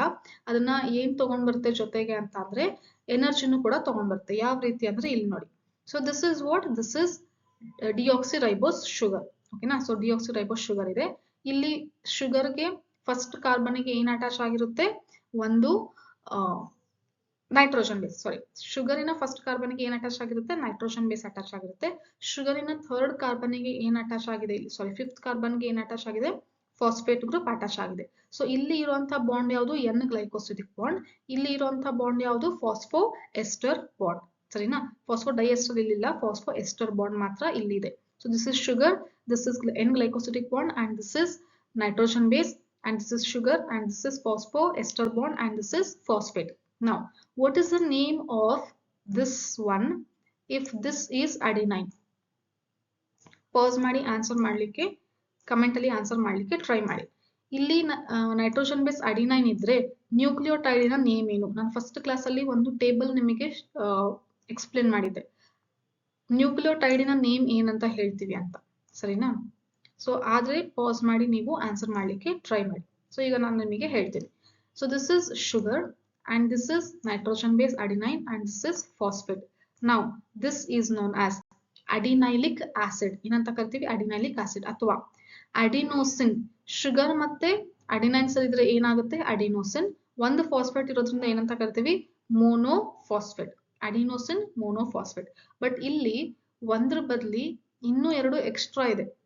2 ಎಕ್ಸ್ಟ್ರಾ ಆಯ್ತು. ಮೋನೋ ಇದ್ದಿದ್ದು ನೆಕ್ಸ್ಟ್ ಎಷ್ಟಾಯ್ತು? 2 ಎಕ್ಸ್ಟ್ರಾ ಆಯ್ತು. ಅಂದ್ರೆ ಟೋಟಲ್ ಆಗಿ ಎಷ್ಟಿದೆ? 3 ಇದೆ. So that's why it is known as what? Adenosine triphosphate. ಅದನ್ನೇ ATP ಅಂತ ಕರಿತೀವಿ ನಾವು. ಅದೇ ತರ ಇಲ್ಲಿ ಅಡಿನಿನ್ ಬದಲಿ ಗ್ವಾನಿನ್ ಇತ್ತು ಅಂತಂದ್ರೆ guanosine triphosphate. Next cytosine nitrogen base ಇತ್ತು ಅಂದ್ರೆ ಸೈಟಿಡಿನ್ ಟ್ರೈಫಾಸ್ಫೇಟ್. ನೆಕ್ಸ್ಟ್ ಥೈಮಿನ್ ಇತ್ತು ಅಂದ್ರೆ ಥೈಮಿಡಿನ್ ಟ್ರೈಫಾಸ್ಫೇಟ್. ಸೊ ಈ ತರ ಯಾಕೆ ಈ ತರ ತಗೊಂಡ್ ಬರ್ತಾ ಇದೆ? 2 ಎಕ್ಸ್ಟ್ರಾ ಫಾಸ್ಫೇಟ್ ಯಾಕೆ ಹಿಡ್ಕೊಂಡ್ ಬರ್ತಾ ಇದೆ ಅಂತಂದ್ರೆ, ಸೊ ನಾವು if this ATP is broken down into ADP and inorganic phosphate, then energy is released. ನೀವು plant physiology ಅಲ್ಲಿ many time you have written this in first year. ಏನಂತ? ATP is broken down into ADP and inorganic phosphate ಅಂತ ಹೇಳಿ. So ATP ಅಂತ ಅನ್ನೋದು ADP ಆಗಿ break ಆಗುತ್ತೆ. ಓಕೆನಾ? ಸೊ ಆವಾಗ ಎನರ್ಜಿ ಆಲ್ವೇಸ್ ಎಲ್ಲಿ ಸ್ಟೋರ್ ಆಗಿರುತ್ತೆ ಅಂದ್ರೆ ಈ ಬಾಂಡ್ ಅಲ್ಲಿ ಸ್ಟೋರ್ ಆಗಿರುತ್ತೆ. ಸೊ ಬಾಂಡ್ ಬ್ರೇಕ್ ಆಯ್ತು ಅಂತಂದ್ರೆ ಏನ್ ರಿಲೀಸ್ ಆಗುತ್ತೆ? Energy release. So that's Y ATP is known as what? Energy currency of the cell. ಸರಿನಾ? ಸೊ ಎಷ್ಟು ಕಷ್ಟಪಟ್ಟು ATP ಫಾರ್ಮೇಶನ್ ಆಗ್ತಿರುತ್ತೆ ಆರ್ಗಾನಿಸಮ್ಸ್ ಅಲ್ಲಿ, ಹೌದಾ? ಸೊ ರೆಸ್ಪಿರೇಷನ್, ಸೆಲ್ಯುಲರ್ ರೆಸ್ಪಿರೇಷನ್ ಅಲ್ಲಿ ನಿಮ್ಗೆ ಗೊತ್ತಿದೆ, ಕೊನೆಗೆ ಎಲೆಕ್ಟ್ರಾನ್ ಟ್ರಾನ್ಸ್ಪೋರ್ಟ್ ಸಿಸ್ಟಮ್ ಅಲ್ಲಿ ಏನಾಗುತ್ತೆ? ATP ಸಿಂಥಸಿಸ್ ಆಗುತ್ತೆ. ಸೊ ಈ ATP ಅಂತ ಇರೋದು, GTP ಇರೋದು, CTP, TTP ಇದನ್ನ ಏನ್ ಮಾಡುತ್ತೆ? ಯೂಸ್ ಮಾಡ್ಕೊಳ್ಳುತ್ತೆ. ಅಂತ ಅಂದ್ರೆ ಒಂದು ಸ್ಟ್ರಾಂಡ್ ಅಲ್ಲಿ ಅಡಿನಿನ್ ಇದೆ, ಇನ್ನೊಂದು ಸ್ಟ್ರಾಂಡ್ ಅಲ್ಲಿ ಥೈಮಿನ್ ಆಡ್ ಮಾಡ್ಬೇಕು ಅಂತ ಅಂದ್ರೆ ಥೈಮಿನ್ ನ್ಯೂಕ್ಲಿಯೋಟೈಡ್ ತಗೊಂಡ್ಬರಲ್ಲ, ಅದ್ರ ಬದಲಿಗೆ ಏನ್ ನ್ಯೂಕ್ಲಿಯೋಟೈಡ್ ತಗೊಂಡ್ಬರುತ್ತೆ? TTP ಅಂತ ಇರುವಂತಹ ನ್ಯೂಕ್ಲಿಯೋಟೈಡ್ ತಗೊಂಡ್ ಬರುತ್ತೆ. ಸೊ ಯಾವಾಗ TTP ತಗೊಂಡ್ ಬಂತು, ಅದು ಬ್ರೇಕ್ ಮಾಡುತ್ತೆ. TTP is broken down into TSP, that is diphosphate. TDP ಆಗಿ, ಡೈಫಾಸ್ಫೇಟ್ SP ಅಲ್ಲ, TDP ಆಗಿ ಮತ್ತೆ ಇನ್ನೊಂದು ಇನ್ಆರ್ಗಾನಿಕ್ ಫಾಸ್ಫೇಟ್ ಆಗಿ ಉಳ್ಕೊಳ್ಳುತ್ತೆ. ಸೊ ಅವಾಗ ಬಾಂಡ್ ಬ್ರೇಕ್ ಮಾಡಿದ್ಮೇಲೆ ಎನರ್ಜಿ ರಿಲೀಸ್ ಆಗುತ್ತೆ. ಆ ಎನರ್ಜಿ ಇಂದನೇ ಈ DNA ಡಿಪೆಂಡೆಂಟ್ DNA ಪಾಲಿಮರೇಸ್ ಏನ್ ಮಾಡ್ತಾ ಬರುತ್ತೆ? ಫಾಸ್ಟ್ ಆಗಿ ಇವನ್ನೆಲ್ಲ ಆಡ್ ಮಾಡ್ತಾ ಬರುತ್ತೆ. Means every time when it adds one nucleotide, it will take some energy, and another it is adding nucleotide and it will take energy from that. So it is expensive. Energy ಖರ್ಚಾಗ್ತಾ ಇದೆ. But ಯಾಕೆ ನಮಗೆ ಬೇಕು ಒಂದು DNA ಇಂದ ಇನ್ನೊಂದು DNA ಆಗ್ಬೇಕು ಅಂತಂದ್ರೆ energy ಬೇಕಲ್ವಾ. So that's why it is doing that process. So this combinedly, all these combinedly are known as what? DNTP. ಏನಂತ ಕರಿತೀವಿ? DNTP, ಡಿಆಕ್ಸಿರೈಬೋನ್ಯೂಕ್ಲಿಯೋಟೈಡ್ triphosphate. ಯಾವ್ದಾವ್ದು ಇರುತ್ತೆ DNTPs ಅಲ್ಲಿ? ATP, GTP, CTP, TTP ಯಾವ್ದಾದ್ರು ಇರ್ಬೋದು. ಓಕೆನಾ? ಸೊ ಇದು ಆಡ್ ಮಾಡ್ತಾ ಬರುತ್ತೆ. So that is the process non as what? Polymerisation. ಸರಿನಾ? ನೆಕ್ಸ್ಟ್ ಇದು ಬೈ ಡೈರೆಕ್ಷನ್ ಅಲ್ಲಿ ಇದೆ. ನಿಮಗೆ ಪ್ರೊಸೆಸ್ ಎಕ್ಸ್ಪ್ಲೇನ್ ಮಾಡಿದಾಗ ಗೊತ್ತಾಗುತ್ತೆ ಯಾಕೆ ಬೈ ಡೈರೆಕ್ಷನ್. ನೆಕ್ಸ್ಟ್ ರೆಪ್ಲಿಕೇಶನ್ ಆಗುವಂತ ಡೈರೆಕ್ಷನ್ ಯಾವಾಗ್ಲೂ ಏನು ಅಂತಂದ್ರೆ 5' to 3'. ರೆಪ್ಲಿಕೇಶನ್ ಯಾವಾಗ್ಲೂ ಯಾವ ಡೈರೆಕ್ಷನ್ ಅಲ್ಲೇ ಆಗ್ಬೇಕು? 5' to 3' ಆಗ್ಬೇಕು. ಮತ್ತೆ ರೆಪ್ಲಿಕೇಶನ್ ಎಲ್ಲಂದ್ರೆ ಅಲ್ಲಿ ಸ್ಟಾರ್ಟ್ ಆಗಲ್ಲ DNA ಅಲ್ಲಿ. ಎಲ್ಲಿ ಅಂತಂದ್ರೆ ಒಂದು ಮೇಜರ್ ಸೈಟ್ ಇರುತ್ತೆ, ಅದಕ್ಕೆ ಏನಂತ ಕರಿತೀವಿ? ಒರಿಜಿನ್ ಆಫ್ ರೆಪ್ಲಿಕೇಶನ್, ಆರ್ರಿ ಅಂತಾನು ಕೂಡ ಕರಿತೀವಿ. ಆ ಒರಿಜಿನ್ ಆಫ್ ರೆಪ್ಲಿಕೇಶನ್ ಇರೋ ಸೈಟ್ ಅಲ್ಲಿನೇ ಏನ್ ಸ್ಟಾರ್ಟ್ ಆಗುತ್ತೆ? ರೆಪ್ಲಿಕೇಶನ್ ಸ್ಟಾರ್ಟ್ ಆಗುತ್ತೆ. ಸಪೋಸ್ ಈಗ ಒರಿಜಿನ್ ಆಫ್ ರೆಪ್ಲಿಕೇಶನ್ ಇಲ್ಲ ಅಂತಂದ್ರೆ ಅಲ್ಲಿ ರೆಪ್ಲಿಕೇಶನ್ ಆಗೋದಿಲ್ಲ. Because of this reason, this main reason only in plasmid, ಬಯೋಟೆಕ್ನಾಲಜಿಯಲ್ಲಿ ಬರ್ತದೆ ಪ್ಲಾಸ್ಮಿಡ್ ಅಂತ ಇರುತ್ತೆ, ದಟ್ ಈಸ್ ವೆಕ್ಟಾರ್. ಅದರಲ್ಲಿ ಒರಿ ಇರೋದ್ರಿಂದನೇ ನಾವು ಅದನ್ನ ಇನ್ನೊಂದು ಆರ್ಗಾನಿಸಮ್ ಒಳಗಡೆ ಅದನ್ನ ಟ್ರಾನ್ಸ್ಫರ್ ಮಾಡ್ಬೋದು. ಅವಾಗ ಇನ್ನೊಂದು ಆರ್ಗಾನಿಸಮ್ ಅಲ್ಲಿ ಹೋದಾಗ ಅದಷ್ಟಿಗೆ ಅದೇ ರೆಪ್ಲಿಕೇಟ್ ಆಗ್ಬೋದು. So this is the reason why ori importance is there in the whole process of replication. ಸರಿನಾ? ಸೊ ಈಗ ರೆಪ್ಲಿಕೇಶನ್ ಪ್ರೊಸೆಸ್ ನೋಡುವ. ಸೊ ರೆಪ್ಲಿಕೇಶನ್ ಅಂತಂದ್ರೆ ಒಂದು DNA ಕಂಪ್ಲೀಟ್ ಆಗಿ ಇನ್ನೊಂದು 2 DNA ಆಗೋದಿಲ್ಲ. ಎಕ್ಸಾಕ್ಟ್ಲಿ ನೋಡ್ಬೇಕು ಅಂದ್ರೆ ಒಂದು DNA complete at A time ಇನ್ನೊಂದು 2 DNA ಕಾಪಿ ಆಗೋದಿಲ್ಲ. ಬದಲಾಗಿ ಸ್ವಲ್ಪ ಸ್ವಲ್ಪ ರೀಜನ್ಸ್ ಅಲ್ಲಿ ಮಾತ್ರ ಕಾಪಿ ಆಗ್ತಾ ಬರುತ್ತೆ. ಕೊನೆಗೆ ಒಂದು ಕಂಪ್ಲೀಟ್ DNA ಕಾಪಿ ಆಗುತ್ತೆ. ಯಾವ ರೀತಿ ಅಂತ ಅಂದ್ರೆ ನೋಡಿ. ಸೊ DNA ಟ್ವಿಸ್ಟ್ ಆಗಿದೆ ಹೆಲಿಕ್ಸ್ ಅಲ್ಲಿ. ಓಕೆನಾ? ಸೊ ಈಗ ಒಂದು DNA ಇಂದ ಇನ್ನೊಂದು DNA ಆಗ್ಬೇಕು ಅಂತಂದ್ರೆ ಇಲ್ಲಿರೋ ಸ್ಟ್ರಾಂಡ್ಸ್ ನನಗೆ ಗೊತ್ತಾಗ್ಬೇಕು. ಸೊ ಇಲ್ಲಿ ಚೆನ್ನಾಗಿ ಬಾಂಡ್ ಇದೆ ಅಂತಂದ್ರೆ ನನಗೆ ಸ್ಟ್ರಾಂಡ್ಸ್ ಗೊತ್ತಾಗುತ್ತಾ? ಗೊತ್ತಾಗಲ್ಲ. ಸೊ ಒಳಗಡೆ ಯಾವ ಬೇಸಸ್ ಇದೆ ಅಂತ ಹೇಳಿ ಗೊತ್ತಾಗಲ್ಲ. ಸೊ ಏನಾಗ್ಬೇಕು? ಅದು ಬಾಂಡ್ ಬ್ರೇಕ್ ಆಗಿ 2 ಓಪನ್ ಆಗ್ಬೇಕು. ಸ್ಟ್ರಾಂಡ್ ಮೀನ್ಸ್ ಇಲ್ಲಿ ಮಧ್ಯ ಇರೋದು ಯಾವ್ದು? 2 DNA ಸ್ಟ್ರಾಂಡ್ ಇದೆ ಅಂತಂದ್ರೆ ಮಧ್ಯಕ್ಕೆಲ್ಲ ಏನ್ ಬರುತ್ತೆ? ನೈಟ್ರೋಜನ್ ಬೇಸಸ್ ಬರುತ್ತೆ. ಸೊ ನೈಟ್ರೋಜನ್ ಬೇಸಸ್ ಮಧ್ಯೆ ಏನಿರುತ್ತೆ? ಹೈಡ್ರೋಜನ್ ಬಾಂಡ್ಸ್ ಇರುತ್ತೆ. ಸೊ ಆ ಬಾಂಡ್ ಬ್ರೇಕ್ ಆದ್ರೆ 2 ಸ್ಟ್ರಾಂಡ್ ಏನಾಗುತ್ತೆ?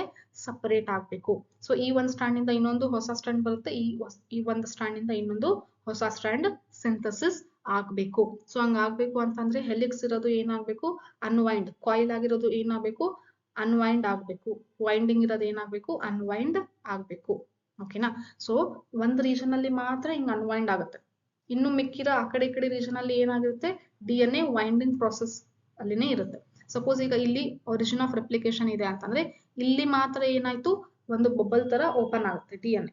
ಓಕೆನಾ? So this DNA is open. ಇದ್ರ ಮಧ್ಯೆ ಇರುವಂತದ್ದು ಎಲ್ಲ ಏನು ಹೈಡ್ರೋಜನ್ ಬಾಂಡ್ಸ್ ಎಲ್ಲ ಏನಾಗಿದೆ? ಬ್ರೇಕ್ ಆಗಿ ಹಿಂಗೆ ಓಪನ್ ಆಗುತ್ತೆ. ಇನ್ನು ಈ ಕಡೆ ಮತ್ತೆ ಇದರ ಈ ಕಡೆಗೆ ಏನಿದೆ? ಹಂಗೇನೆ ಕಾಯಿಲ್ ಆಗಿರುವಂತ DNA ಇದೆ. ನಾವು this opening structure is known as what? Bubble form ಅಲ್ಲಿ ಓಪನ್ ಆಗುತ್ತೆ. ಸೊ ಇದು ಪೂರ್ತಿ ಬಬಲ್ ಅಲ್ಲಿನೂ ಕೂಡ ಏನಾಗುತ್ತೆ? ರೆಪ್ಲಿಕೇಶನ್ ಆಗುತ್ತೆ. ಬಟ್ ಅಷ್ಟೊಂದು ಹೇಳಲಿಕ್ಕೆ ತೋರಿಸ್ಲಿಕ್ಕೆ ಕಷ್ಟ ಆಗ್ತದೆ ಡಯಾಗ್ರಾಮ್ ಅಲ್ಲಿ ಅಂತ ಇದನ್ನ ಹಾಫ್ ಪೋರ್ಷನ್ ಮಾಡಿ ಇಲ್ಲಿ ನಾವು ಎಕ್ಸ್ಪ್ಲೇನ್ ಮಾಡ್ತೀವಿ. ಈ ಹಾಫ್ ಪೋರ್ಷನ್ ವೈ ಶೇಪ್ ಅಲ್ಲಿ ಇರುತ್ತಲ್ಲ ಇದನ್ನ ಏನಂತ ಕರಿತೀವಿ? ರೆಪ್ಲಿಕೇಶನ್ ಫಾರ್ಕ್. ಸೊ ಫಾರ್ಕ್ ಯಾವ ರೀತಿ ಇರುತ್ತಲ್ಲ, ಸೊ ಅದೇ ತರನೇ ಇದು ವೈ ಶೇಪ್ ಅಲ್ಲಿ ಇರುವಂತ ಸ್ಟ್ರಕ್ಚರ್ ಗೆ ಏನಂತ ಕರಿತೀವಿ? ರೆಪ್ಲಿಕೇಶನ್ ಫಾರ್ಕ್. ಇದೇ NCERT ಅಲ್ಲಿ ಕೊಟ್ಟಿರೋದು. ಸೊ NCERT ಡಯಾಗ್ರಾಮ್ ಕೂಡ ನಾವು ನೋಡೋಣ. ಸೊ ಈಗ ರೆಪ್ಲಿಕೇಶನ್ ಆಗ್ಬೇಕು ಅಂತಂದ್ರೆ ಏನೇನ್ ಬೇಕು? ರೆಪ್ಲಿಕೇಶನ್ ಆಗ್ಬೇಕು ಅಂದ್ರೆ DNA ಬೇಕೇ ಬೇಕು. ಓಕೆನಾ? So DNA is a main ingredient. Okay? So ಇವಾಗ ಅಡಿಗೆ ಮಾಡ್ಬೇಕು ಅಂದ್ರೆ ಏನೇನ್ ಪದಾರ್ಥ ಬೇಕು ಅಂತ ನೋಡ್ಕೊಂತೀವಲ್ಲ ಆ ತರ. ಓಕೆ? ಸೊ ಇವಾಗ ಟೊಮ್ಯಾಟೊ ಬಾತ್ ಮಾಡ್ಬೇಕು ಅಂದ್ರೆ ಟೊಮ್ಯಾಟೊ ಬೇಕು ಅಂದಂಗೆ DNA ರೆಪ್ಲಿಕೇಶನ್ ಆಗ್ಬೇಕು ಅಂದ್ರೆ ಏನ್ ಬೇಕು? DNA ಬೇಕು. ಮತ್ತೆ ಈ ರೆಪ್ಲಿಕೇಶನ್ ಆಗ್ಲಿಕ್ಕೆ ಮೇನ್ ಎನ್ಸೈಮ್ ಯಾವ್ದು ಬೇಕು ಅಂತ ಅಂದ್ರೆ DNA ಡಿಪೆಂಡೆಂಟ್ DNA ಪಾಲಿಮರೇಸ್ ಇದೆ ಹೀರೋ. ಓಕೆನಾ? So DNA dependent DNA polymerase main enzyme ಬೇಕು. ಮತ್ತೆ ಈ DNA ನ ಈ ರೀತಿ ಬ್ರೇಕ್ ಹೈಡ್ರೋಜನ್ ಬಾಂಡ್ ಎಲ್ಲ ಡಿಸಾಲ್ವ್ ಮಾಡ್ಬಿಟ್ಟು ಇದನ್ನ ಅನ್ವೈಂಡ್ ಮಾಡ್ಲಿಕ್ಕೆ ಒಂದು ಎನ್ಸೈಮ್ ಬೇಕಾಗುತ್ತೆ. ಅದಕ್ಕೆ ಏನಂತ ಕರಿತೀವಿ? ಹೆಲಿಕೇಸ್. ಓಕೆ?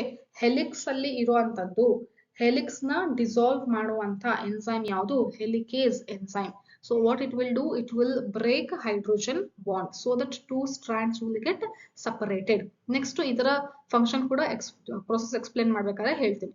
ಇನ್ನೊಂದು ಎನ್ಸೈಮ್ ಬೇಕಾಗುತ್ತೆ RNA ಪ್ರೈಮೇಸ್ ಅಂತ. This RNA primase is best friend of DNA dependent DNA polymerase. ಮತ್ತೆ ಇನ್ನೊಂದು ಎನ್ಸೈಮ್ ಬೇಕಾಗುತ್ತೆ ಲೈಗೇಸ್ ಅಂತ. ಇದನ್ನ ಮಾಲಿಕ್ಯುಲರ್ ಗ್ಲೂ ಅಂತಾನೂ ಕೂಡ ಕರಿತೀವಿ. ಜಾಯಿನ್ ಮಾಡುವಂತಹ ಕೆಲಸ ಇದು ಮಾಡ್ತದೆ. ಸೊ ಇಲ್ಲಿ ಪ್ರೊಸೆಸ್ ಏನಾಗುತ್ತೆ ನೋಡಿ.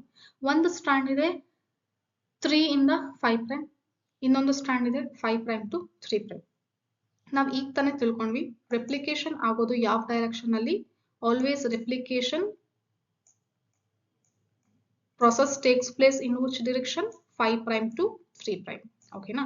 ಸೊ ಅಂದ್ರೆ ಇಲ್ಲಿ 3 ಪ್ರೈಮ್ ಟು 5 ಪ್ರೈಮ್ ಇರುವಂತದ್ದು ಒಂದು DNA ಸ್ಟ್ರಾಂಡ್ ಇದೆ ಅಂತ ಅಂದ್ರೆ ಸೊ ರೆಪ್ಲಿಕೇಶನ್ ಯಾವ ತರ ಅಲ್ಲಿ ಆಗುತ್ತೆ 5 ಇಂದ 3 ಆಗ್ತಾ ಬರುತ್ತೆ. ಈ ಡೈರೆಕ್ಷನ್ ಅಲ್ಲಿ ಆಗುತ್ತೆ. ಈ ರೀತಿ ಇದು ನಡ್ಕೊಂಡು ಹೋಗುತ್ತೆ. ಓಕೆನಾ. ಸಪೋಸ್ ಈಗ ಇಲ್ಲಿ A ಇತ್ತು ಅಂದ್ರೆ ಇಲ್ಲಿ T ಆಡ್ ಮಾಡುತ್ತೆ.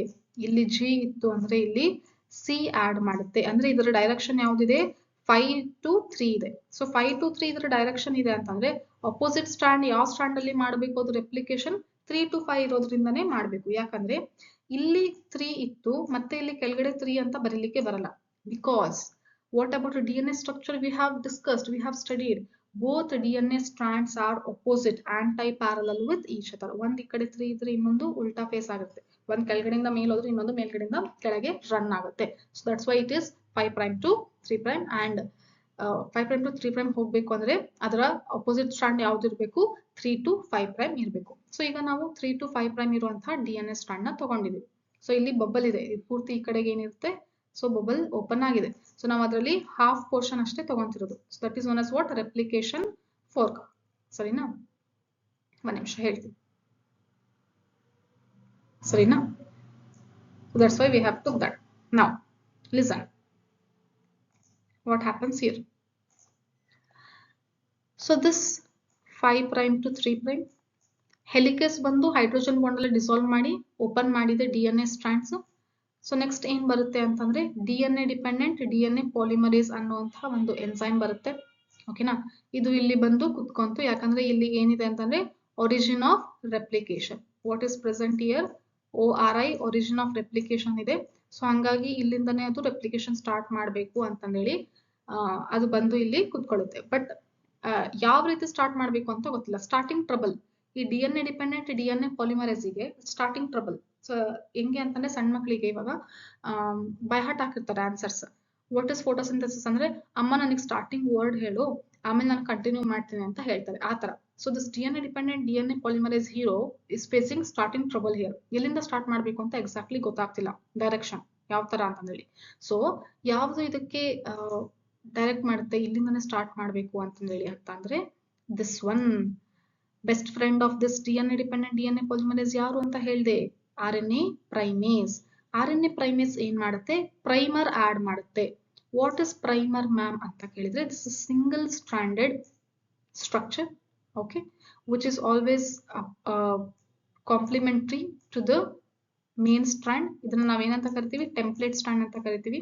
ಯಾಕಂದ್ರೆ ಇದರಿಂದನೇ ಇನ್ಫಾರ್ಮೇಶನ್ ಕಾಪಿ ಆಗ್ತಾ ಇದೆ. ಸೊ ಇದು ಮೇನ್ ಸ್ಟ್ರಾಂಡ್ ಅಲ್ವಾ. ಸೊ ಇದನ್ನ ಟೆಂಪ್ಲೇಟ್ ಸ್ಟ್ರಾಂಡ್ ಅಂತ ಕರಿತೀವಿ.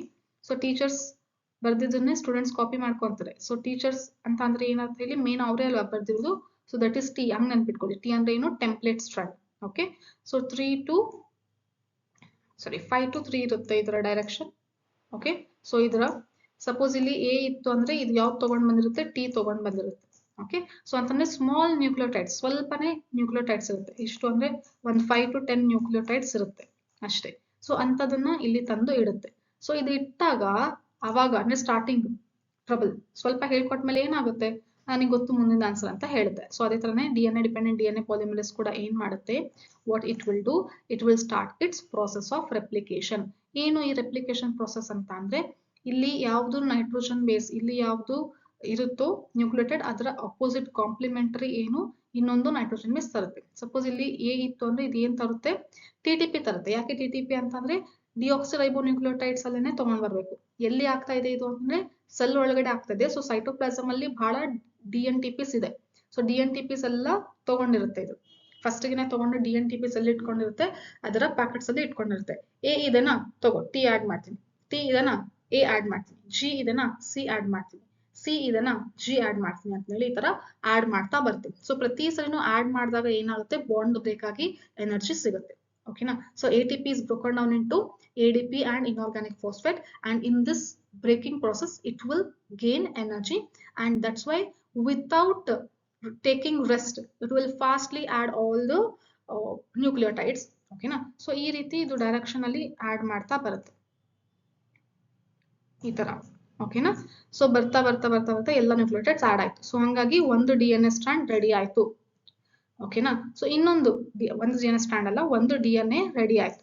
ಸೊ ಇನ್ನೊಂದು DNA ರೆಡಿ ಆಗ್ಬೇಕು. ಬಟ್ ಇಲ್ಲಿ ಇದಕ್ಕೆ ಟ್ರಬಲ್, ಏನು ಕಷ್ಟ ಅಂತಂದ್ರೆ ನೋಡಿ, DNA ಡಿಪೆಂಡೆಂಟ್ DNA ಪಾಲಿಮರೇಸ್ ಹೋಗೋದು ಯಾವ ಡೈರೆಕ್ಷನ್ ಅಲ್ಲಿ 5 to 3 ಹೋಗುತ್ತೆ.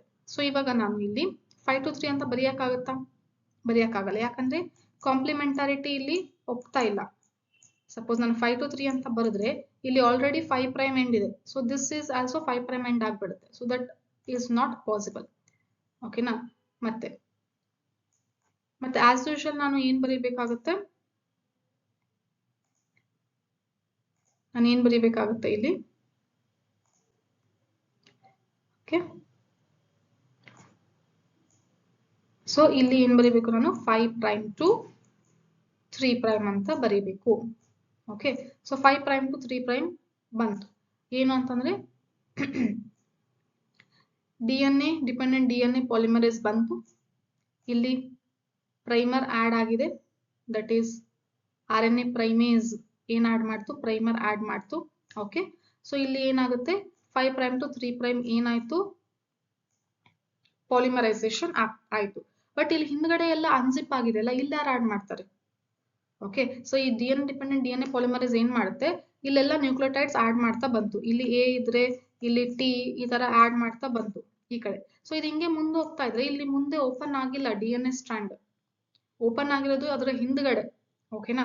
ಸೊ ಅವಾಗ ಇದು ಬರುತ್ತೆ, ತೋ ನಿನಗೆ ಅಷ್ಟು ಗೊತ್ತಾಗಲ್ವಾ? ಈಗ ಮುಂದೆ ಮುಂದೆ ಹೋಗ್ತಾ ಇದೆಯಲ್ಲ, ಹಿಂದ್ಗಡೆ ಯಾರು ಆಡ್ ಮಾಡ್ತಾರೆ ಅಂತ ಹೇಳಿ RNA ಪ್ರೈಮೇಸ್ ಏನ್ ಮಾಡುತ್ತೆ?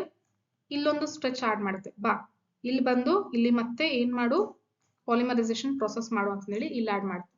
ಮತ್ತೆ ಇಲ್ಲಿ ಪ್ರೈಮೇಸ್ ಆಡ್ ಮಾಡುತ್ತೆ. ಇಲ್ಲಿ ಮತ್ತೆ ಬಂದು DNA dependent DNA polymerase enzyme ಬರುತ್ತೆ.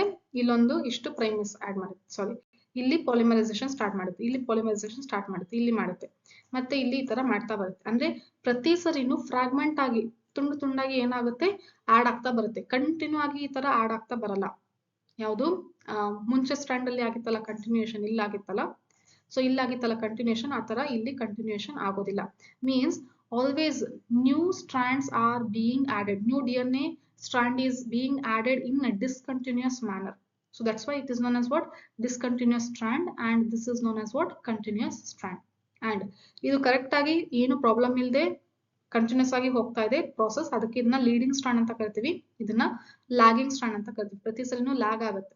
ಓಕೆ, ಸೊ ನೆಟ್ ಏನು ಸ್ಲೋ ಇದ್ರೆ ಯಾವ ತರ ವಿಡಿಯೋ ಡೌನ್ಲೋಡ್ ಲ್ಯಾಗ್ ಆಗ್ತಾ ಇರುತ್ತಲ್ಲ, ಆ ತರ ಪ್ರತಿ ಸಲಿನೂ ಹಿಂಗೆ ಆಡ್ ಆಗುತ್ತೆ. Again it will wait for RNA primase to add primers. ಮತ್ತೆ ಬರುತ್ತೆ, ಮತ್ತೆ ಆಡ್ ಮಾಡುತ್ತೆ, ಮತ್ತೆ ಪ್ರೈಮೇಸ್ಗೆ ಮತ್ತೆ ವೇಟ್ ಮಾಡುತ್ತೆ, ಮತ್ತೆ ಪಾಲಿಮರೇಸ್ ಬಂತು, ಮತ್ತೆ ಹಿಂಗೆ ಆಡ್ ಆಗ್ತಾ ಬರುತ್ತೆ. So always it is adding these nucleotides in a slow manner. That's why it is slow when compared to 3 prime to 5 prime strand. Okay na? So ಈ 3 prime to 5 prime strand ಗೆ compare ಮಾಡಿದ್ರೆ this 5 prime to 3 prime ಅಲ್ಲಿ ಆಗುವಂತಹ process ಏನಿದೆ slow ಇದೆ ಅಂತ ಅರ್ಥ. Now this is the process of whole replication takes place. ಇಲ್ಲಿ ಗ್ಯಾಪ್ ಪ್ರತಿ ಸರಿನೂ ಇಲ್ಲಿ ಹೊಸದಾಗಿ ಆಡ್ ಮಾಡ್ತಾ ಇದೆ ಅಂದ್ರೆ ಇಲ್ಲಿ ಗ್ಯಾಪ್ ಕ್ರಿಯೇಟ್ ಆಗುತ್ತೆ. ಗ್ಯಾಪ್ ಕ್ರಿಯೇಟ್ ಆಗಿದೆ ಅಂದ್ರೆ ಅಲ್ಲಿ ನ್ಯೂಕ್ಲಿಯೋಟೈಡ್ ಇಲ್ಲ ಅಂತ ಅರ್ಥ.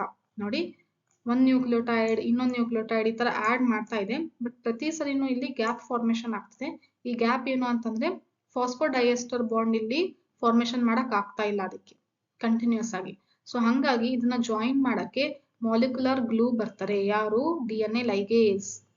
So this DNA ligase will join DNA fragments. So that's why it is known as what? Molecular glue. So ಇದು ಹೋಲ್ ಪ್ರೊಸೆಸ್ ಆಗುವಂಥದ್ದು. ಒಂದು ಕಂಟಿನ್ಯೂಸ್ ಇರುತ್ತೆ, ಇನ್ನೊಂದು ಡಿಸ್ಕಂಟಿನ್ಯೂಸ್ ಇರ್ತದೆ. So this is the process of replication. Next ಏನಾಗುತ್ತೆ ನೋಡಿ, ಯಾವುದು ಇದು ಡಿಸ್ಕಂಟಿನ್ಯೂಸ್ ಫ್ರಾಗ್ಮೆಂಟ್ಸ್ ಇದೆ ಅಲ್ಲ, ಈ ಫ್ರಾಗ್ಮೆಂಟ್ಸ್ ನಾವು ಏನಂತ ಕರಿತೀವಿ ಅಂದ್ರೆ ಒಕ್ಕಾಜಾಕಿ ಫ್ರಾಗ್ಮೆಂಟ್ಸ್ ಅಂತ ಕರಿತೀವಿ. ಬಿಕಾಸ್ ಒಕ್ಕಾಜಾಕಿ ಅನ್ನುವಂಥ ಜಪಾನ್ ಸೈಂಟಿಸ್ಟ್ ಇದ್ದಾರೆ.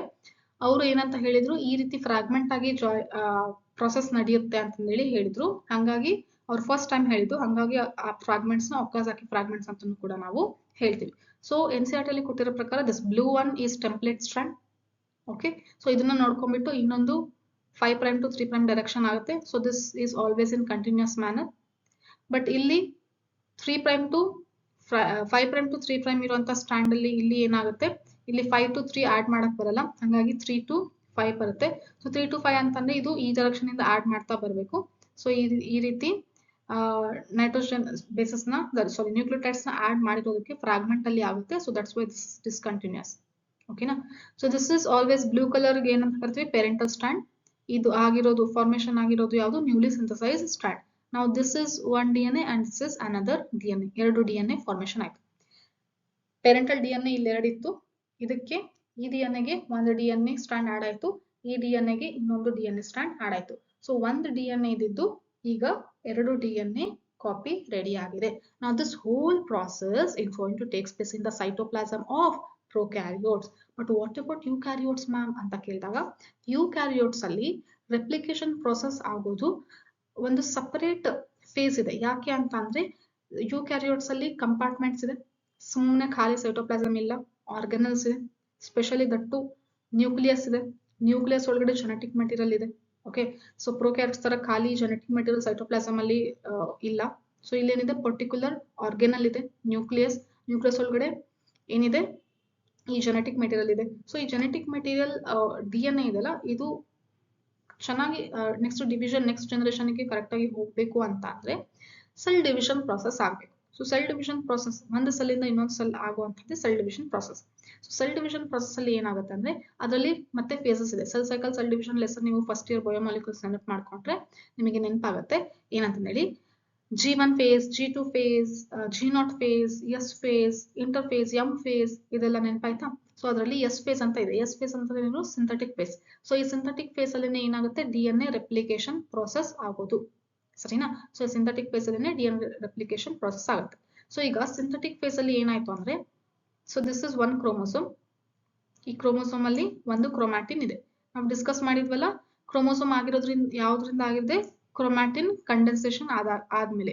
ಸೊ ಇದು ಏನಾಗುತ್ತೆ, ಸಿಂಥಸಿಸ್ ಫೇಸ್ ಅಲ್ಲಿ ಹೋದಾಗ ಒಂದು DNA ಇಂದ ಎರಡು DNA ಆಗುತ್ತೆ.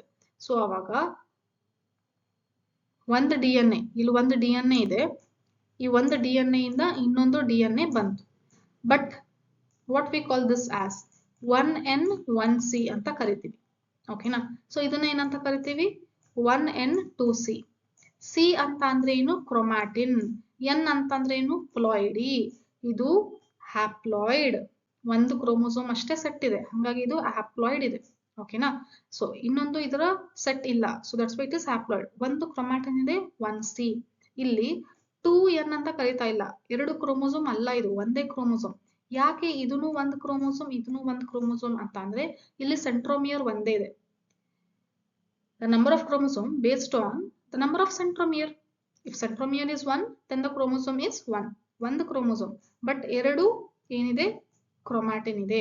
ದಿಸ್ ಇಸ್ ಒನ್ ಕ್ರೋಮ್ಯಾಟಿನ್ ಅಂದ್ರೆ ಇಲ್ಲಿ ಒಂದಿರೋದು DNA ಇದೆ, ಇಲ್ಲಿ ಇನ್ನೊಂದು DNA ಇದೆ. Chromatin is nothing but what, protein and DNA. ಹೌದಾ. So this is 1N 2C. Next ಏನಾಗುತ್ತೆ, ಎನಾಫೇಸ್ ಅಲ್ಲಿ ಏನಾಗುತ್ತೆ, ಇದೇನಾಗ್ಬೇಕು, ಈ ಕ್ರೋಮೋಸೋಮ್ ಏನಾಗ್ಬೇಕು, ಸಪರೇಟ್ ಆಗ್ಬೇಕು. ಇಲ್ಲಿ ಒಂದು ಕ್ರೋಮ್ಯಾಟಿಡ್ ಬರಬೇಕು, ಇಲ್ಲಿ ಒಂದು ಕ್ರೋಮ್ಯಾಟಿಡ್ ಬರಬೇಕು. ಸೊ ಇದು ಆಕ್ಚುಯಲ್ ಪ್ರೊಸೆಸ್. ಸೊ ಇಲ್ಲಿ ನಾವೇನ್ ಹೇಳ್ತೀವಿ, ಇಲ್ಲಿ 1N ಅಂತ ಅಂದಿದ್ದು, ಇಲ್ಲಿ ನಾವೇನ್ ಹೇಳ್ತೀವಿ, 2N 2C ಅಂತ ಹೇಳ್ತೀವಿ. ಯಾಕೆ, ಸೆಂಟ್ರೋಮಿಯರ್ ಎಷ್ಟಾಯ್ತು, 2 ಆಯ್ತು. ಅಂದ್ರೆ ಎಷ್ಟು ಕ್ರೋಮೋಸೋಮ್ ಆಯ್ತು, 2 ಕ್ರೋಮೋಸೋಮ್ ಆಯ್ತು. ಓಕೆನಾ. So this is 2N 2C. ಈಗ ಇದು ಸರಿಯಾಗಿ ಸಪರೇಟ್ ಆಗಿಲ್ಲ, ಇದು ಒಂದ್ ಸೆಲ್ಲಿಗೆ ಹೋಗ್ಬೇಕು, ಇದು ಒಂದ್ ಸೆಲ್ಲಿಗೆ ಹೋಗ್ಬೇಕು. ಹೌದಾ. So this is one new daughter cell, this is new daughter cell after telophase. ಇದು ಸರಿಯಾಗಿ ಸಪರೇಟ್ ಆಗಿಲ್ಲ ಅಂತ ಅಂದ್ರೆ ಏನಾಗುತ್ತೆ, ನಂಬರ್ ಡಬಲ್ ಆಗುತ್ತೆ. So that will leads to what, polyploidy ಅಂತ ಅಂದ್ರೆ failure in cell division after replication leads to what, polyploidy ಅಂತ ಅಂದ್ರೆ ರೆಪ್ಲಿಕೇಶನ್ ಆದ್ಮೇಲೆ ಸೆಲ್ ಡಿವಿಷನ್ ಕರೆಕ್ಟ್ ಆಗಿಲ್ಲ ಅಂತ ಅಂದ್ರೆ ಡಬಲ್ ತ್ರಿಬಲ್ ಬರುವಂತ ಚಾನ್ಸಸ್ ಇದೆ. ಸಪೋಸ್ ಈಗ ನೋಡಿ, ಇದು ಸಪರೇಟ್ ಆಗಿಲ್ಲ ಅಂತ ತಿಳ್ಕೊಳ್ಳಿ, ಇಲ್ಲೇನೆ ಇದೆ ಅಂತ ತಿಳ್ಕೊಳ್ಳಿ. ಓಕೆನಾ, ಇಲ್ಲೇನೆ ಇದೆ ಅಂತ ತಿಳ್ಕೊಳ್ಳಿ. ಸೊ ಇಲ್ಲಿ ಏನಾಯ್ತು, ನಂಬರ್ ಜಾಸ್ತಿ ಆಯ್ತು. ಈ ಸೆಲ್ ಅಲ್ಲಿ ಎಷ್ಟು ಇರ್ಬೇಕಾಗಿತ್ತು, ಹ್ಯಾಪ್ಲಾಯ್ಡ್ ಇರ್ಬೇಕಾಗಿತ್ತು. ಓಕೆನಾ. ಬಟ್ ಏನಾಗಿದೆ, ಸಾರಿ, ಹ್ಯಾಪ್ಲಾಯ್ಡ್ ಇರ್ಬೇಕಾಗಿತ್ತು 1C ಇರ್ಬೇಕಾಗಿತ್ತು ಈ ತರ. ಬಟ್ ಏನಾಗಿದೆ, 1N 2C ಆಗ್ಬಿಡುತ್ತೆ ಅಂತ ಅಂದ್ರೆ ಇಲ್ಲಿ ನಂಬರ್ ಏನಾಯ್ತು, ಜಾಸ್ತಿ ಆಯ್ತು. ಈ ತರ ಇನ್ನೊಂದೆರಡು ಆಯ್ತು ಅಂತ ತಿಳ್ಕೊಳ್ಳಿ. ಓಕೆನಾ. ಅವಾಗ ಏನಾಗುತ್ತೆ, ಕ್ರೋಮೋಸೋಮ್ ನಂಬರ್ ಏನಾಗುತ್ತೆ, ಜಾಸ್ತಿ ಆಗುತ್ತೆ. ಸೊ ಹಾಗಾಗಿ ಟೆಟ್ರಾಪ್ಲಾಯ್ಡ್, ಹೆಕ್ಸಾಪ್ಲಾಯ್ಡ್ ಬರುವಂತ ಕಂಡೀಷನ್ ಇರ್ತದೆ. That is common in plants but not common in animals. So this failure after replication will leads to what, polyploidy condition, that is disorders condition, genetical disorder ಆಗುವಂತ condition ಇರುತ್ತೆ. ನಿಮಗೆ ಇದನ್ನ clean ಆಗಿ ನಾನು explain ಮಾಡಿದ್ದೀನಿ. ಯಾವುದು chromosomal disorder ಅಂತ ಹೇಳಿ ವಿಡಿಯೋ ಇದೆ. ಇಲ್ಲಂದ್ರೆ principle of inheritance and variation ಅಂತ ಫೋಲ್ಡರ್ ಕ್ರಿಯೇಟ್ ಆಗಿದೆ. ಅಲ್ಲಿ ಕ್ರೋಮೋಸೋಮಲ್ ಡಿಸಾರ್ಡರ್ ಅಂತ ಹೇಳಿ ಒಂದು ವಿಡಿಯೋ ಇದೆ. ಅದರಲ್ಲಿ ನಾನು ಬಹಳ ಕ್ಲೀನ್ ಆಗಿ ಎಕ್ಸ್ಪ್ಲೇನ್ ಮಾಡಿದ್ದೀನಿ. ವಾಟ್ ಈಸ್ ದ ರೀಸನ್, ನಿಮಗೆ NCERT ಅಲ್ಲಿ ಕೊಟ್ಟಿದ್ದಾರೆ ಪ್ರಿನ್ಸಿಪಲ್ ಆಫ್ ಇನ್ಹೆರಿಟೆನ್ಸ್ ಲೆಸನ್ ಅಲ್ಲಿ. Failure in segregation leads to polyploidy ಅದು ಎನುಪ್ಲಾಯ್ಡಿ ಅದು ಇದು ಅಂತ ಹೇಳಿ. ಬಟ್ ಯಾವ ರೀತಿ ಎಕ್ಸಾಕ್ಟ್ ಆಗಿ ಆಗುತ್ತೆ ಅಂತ ಹೇಳಿ ನಾನು ಡೀಟೇಲ್ ಆಗಿ ಎಕ್ಸ್ಪ್ಲೇನ್ ಮಾಡಿದ್ದೀನಿ. ಈ ತರ ಯಾಕಾಯ್ತು ಅಂತ ಹೇಳಿ ಎಕ್ಸ್ಪ್ಲೇನ್ ಮಾಡಿದ್ದೀನಿ ಡೀಟೇಲ್ ಆಗಿ, ಈ ತರ ಯಾಕಾಯ್ತು ಅಂತ ಹೇಳಿ. So you can watch that video as well.